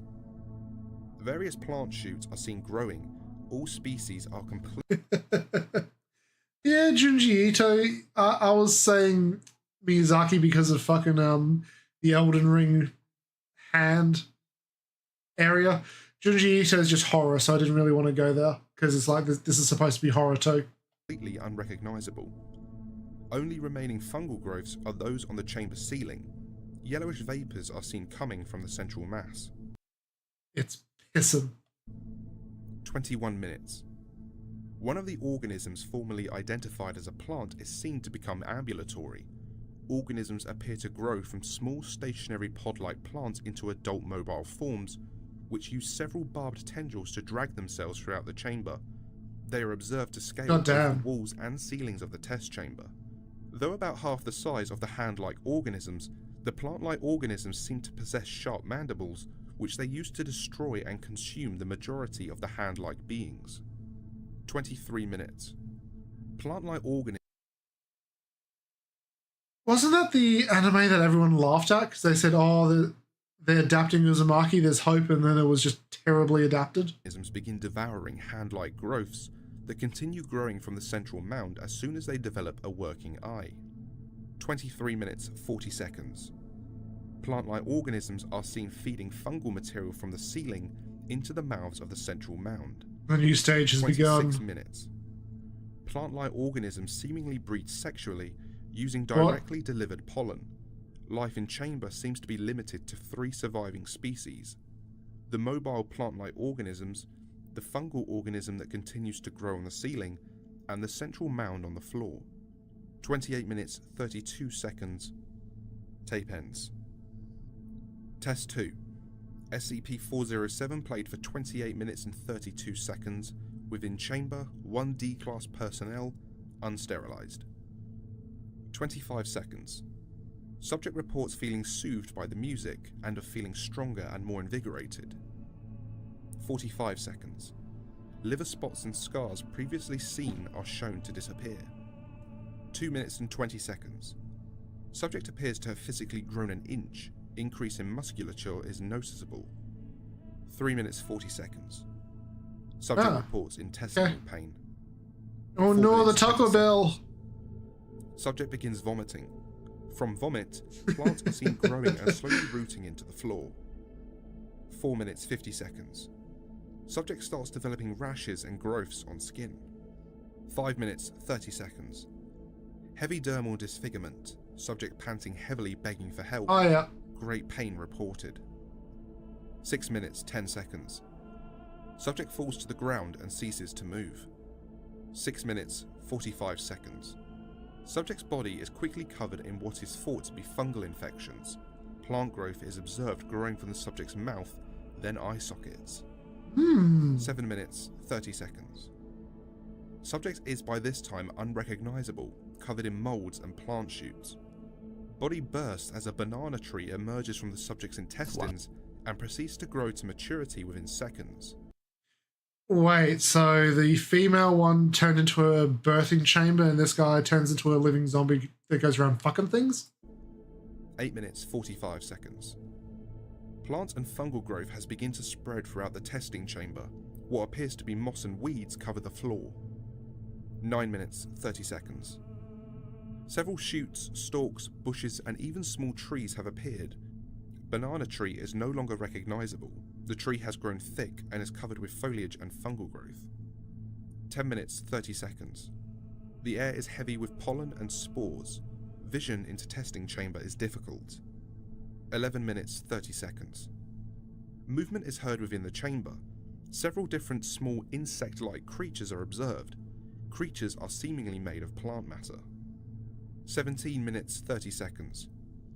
For the last 6 minutes, creatures made of plant matter have been observed to rapidly generate, grow to maturity, kill and eat other creatures, and then be eaten themselves. Jesus. Creatures increasingly progressing in size as time increases. 19 minutes. Medium-sized mammalian creatures are observed. They seem humanoid and bear a resemblance to the initial subject. 21 minutes. Large fungal stalk is observed to grow from one of the mammalian creatures. Stalk end bursts, dispensing white spores. I'm sporing! 22 minutes.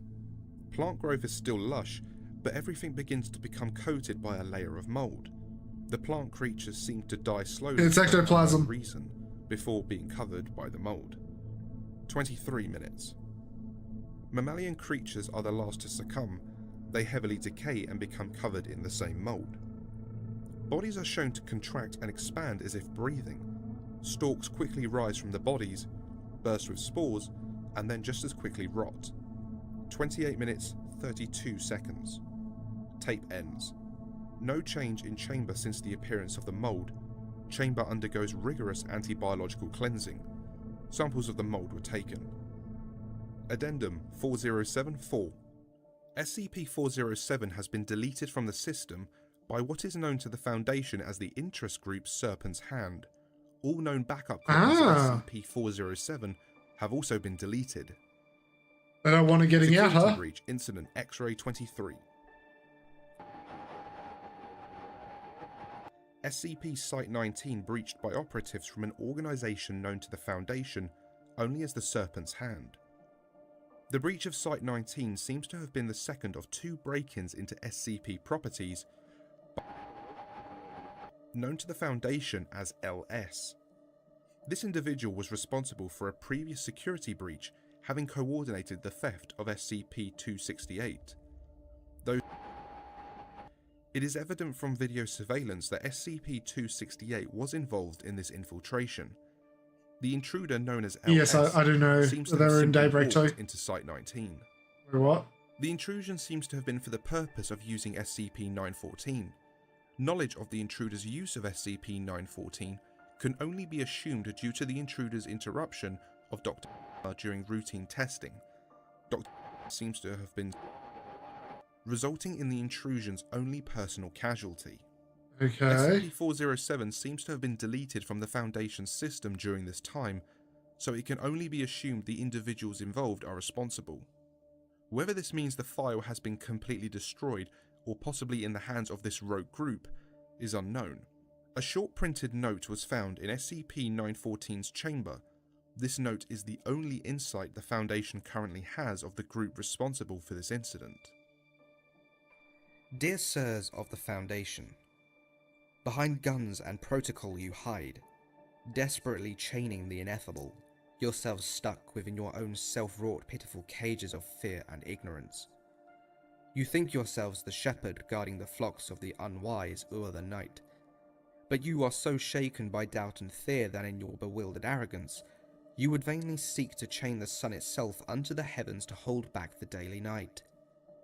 The delivering angels themselves you contain with 3 digits and 4 walls. Do you not see the blindness with which you walk and swing your blade? On the final day would you have us contain Black Satar himself with measures and science, and condemn ourselves to rotten stagnancy as you hold back his pure cleansing fires?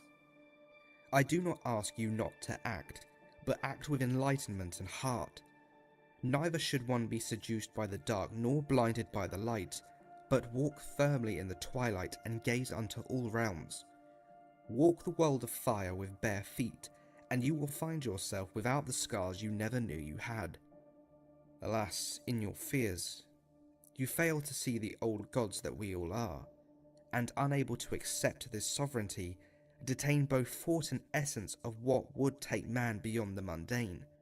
Do not be so eager to hold back the tides of unrelenting destruction that you trample what brave weed that would dare grow in the monochrome world you wish to pave.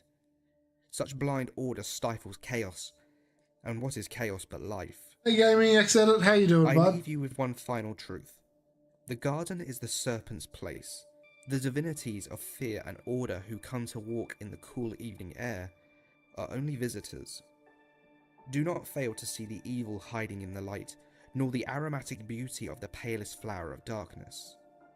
Signed sincerely, LS. P.S. You'll thank me for deleting what you call 407. Yeah. And that concludes That didn't explain. It wasn't an explanation. That was just the note that was left behind. He should have explained what the note meant, but I guess people I hope haven't. you enjoyed this video. There's too much speculation with it. Did. Next time will be SCP-2881, also known as the tree you cannot climb. That one will be out next week. Be sure to follow.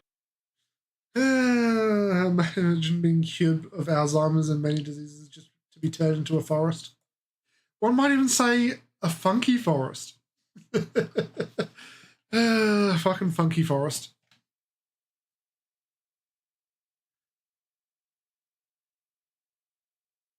Maybe next time, dude. I was literally about to end stream. You came in at the tail end. I'm sorry. I've been needing to go for a while now. I'm like, no, I need to finish this video first. I am sorry for the shorter stream, guys. I do have people at my door that were waiting for me to finish stream before coming in. So I will catch you guys later. Have a good one. And if there's anything you want me to react to, post it into the Discord and we'll see what we can do. Until next time, guys, have a fucking good one. And I'll catch you cunts later. Bye. Oh, I'm also going to post the this week's stream schedule shortly, so keep an eye out for that. Bye.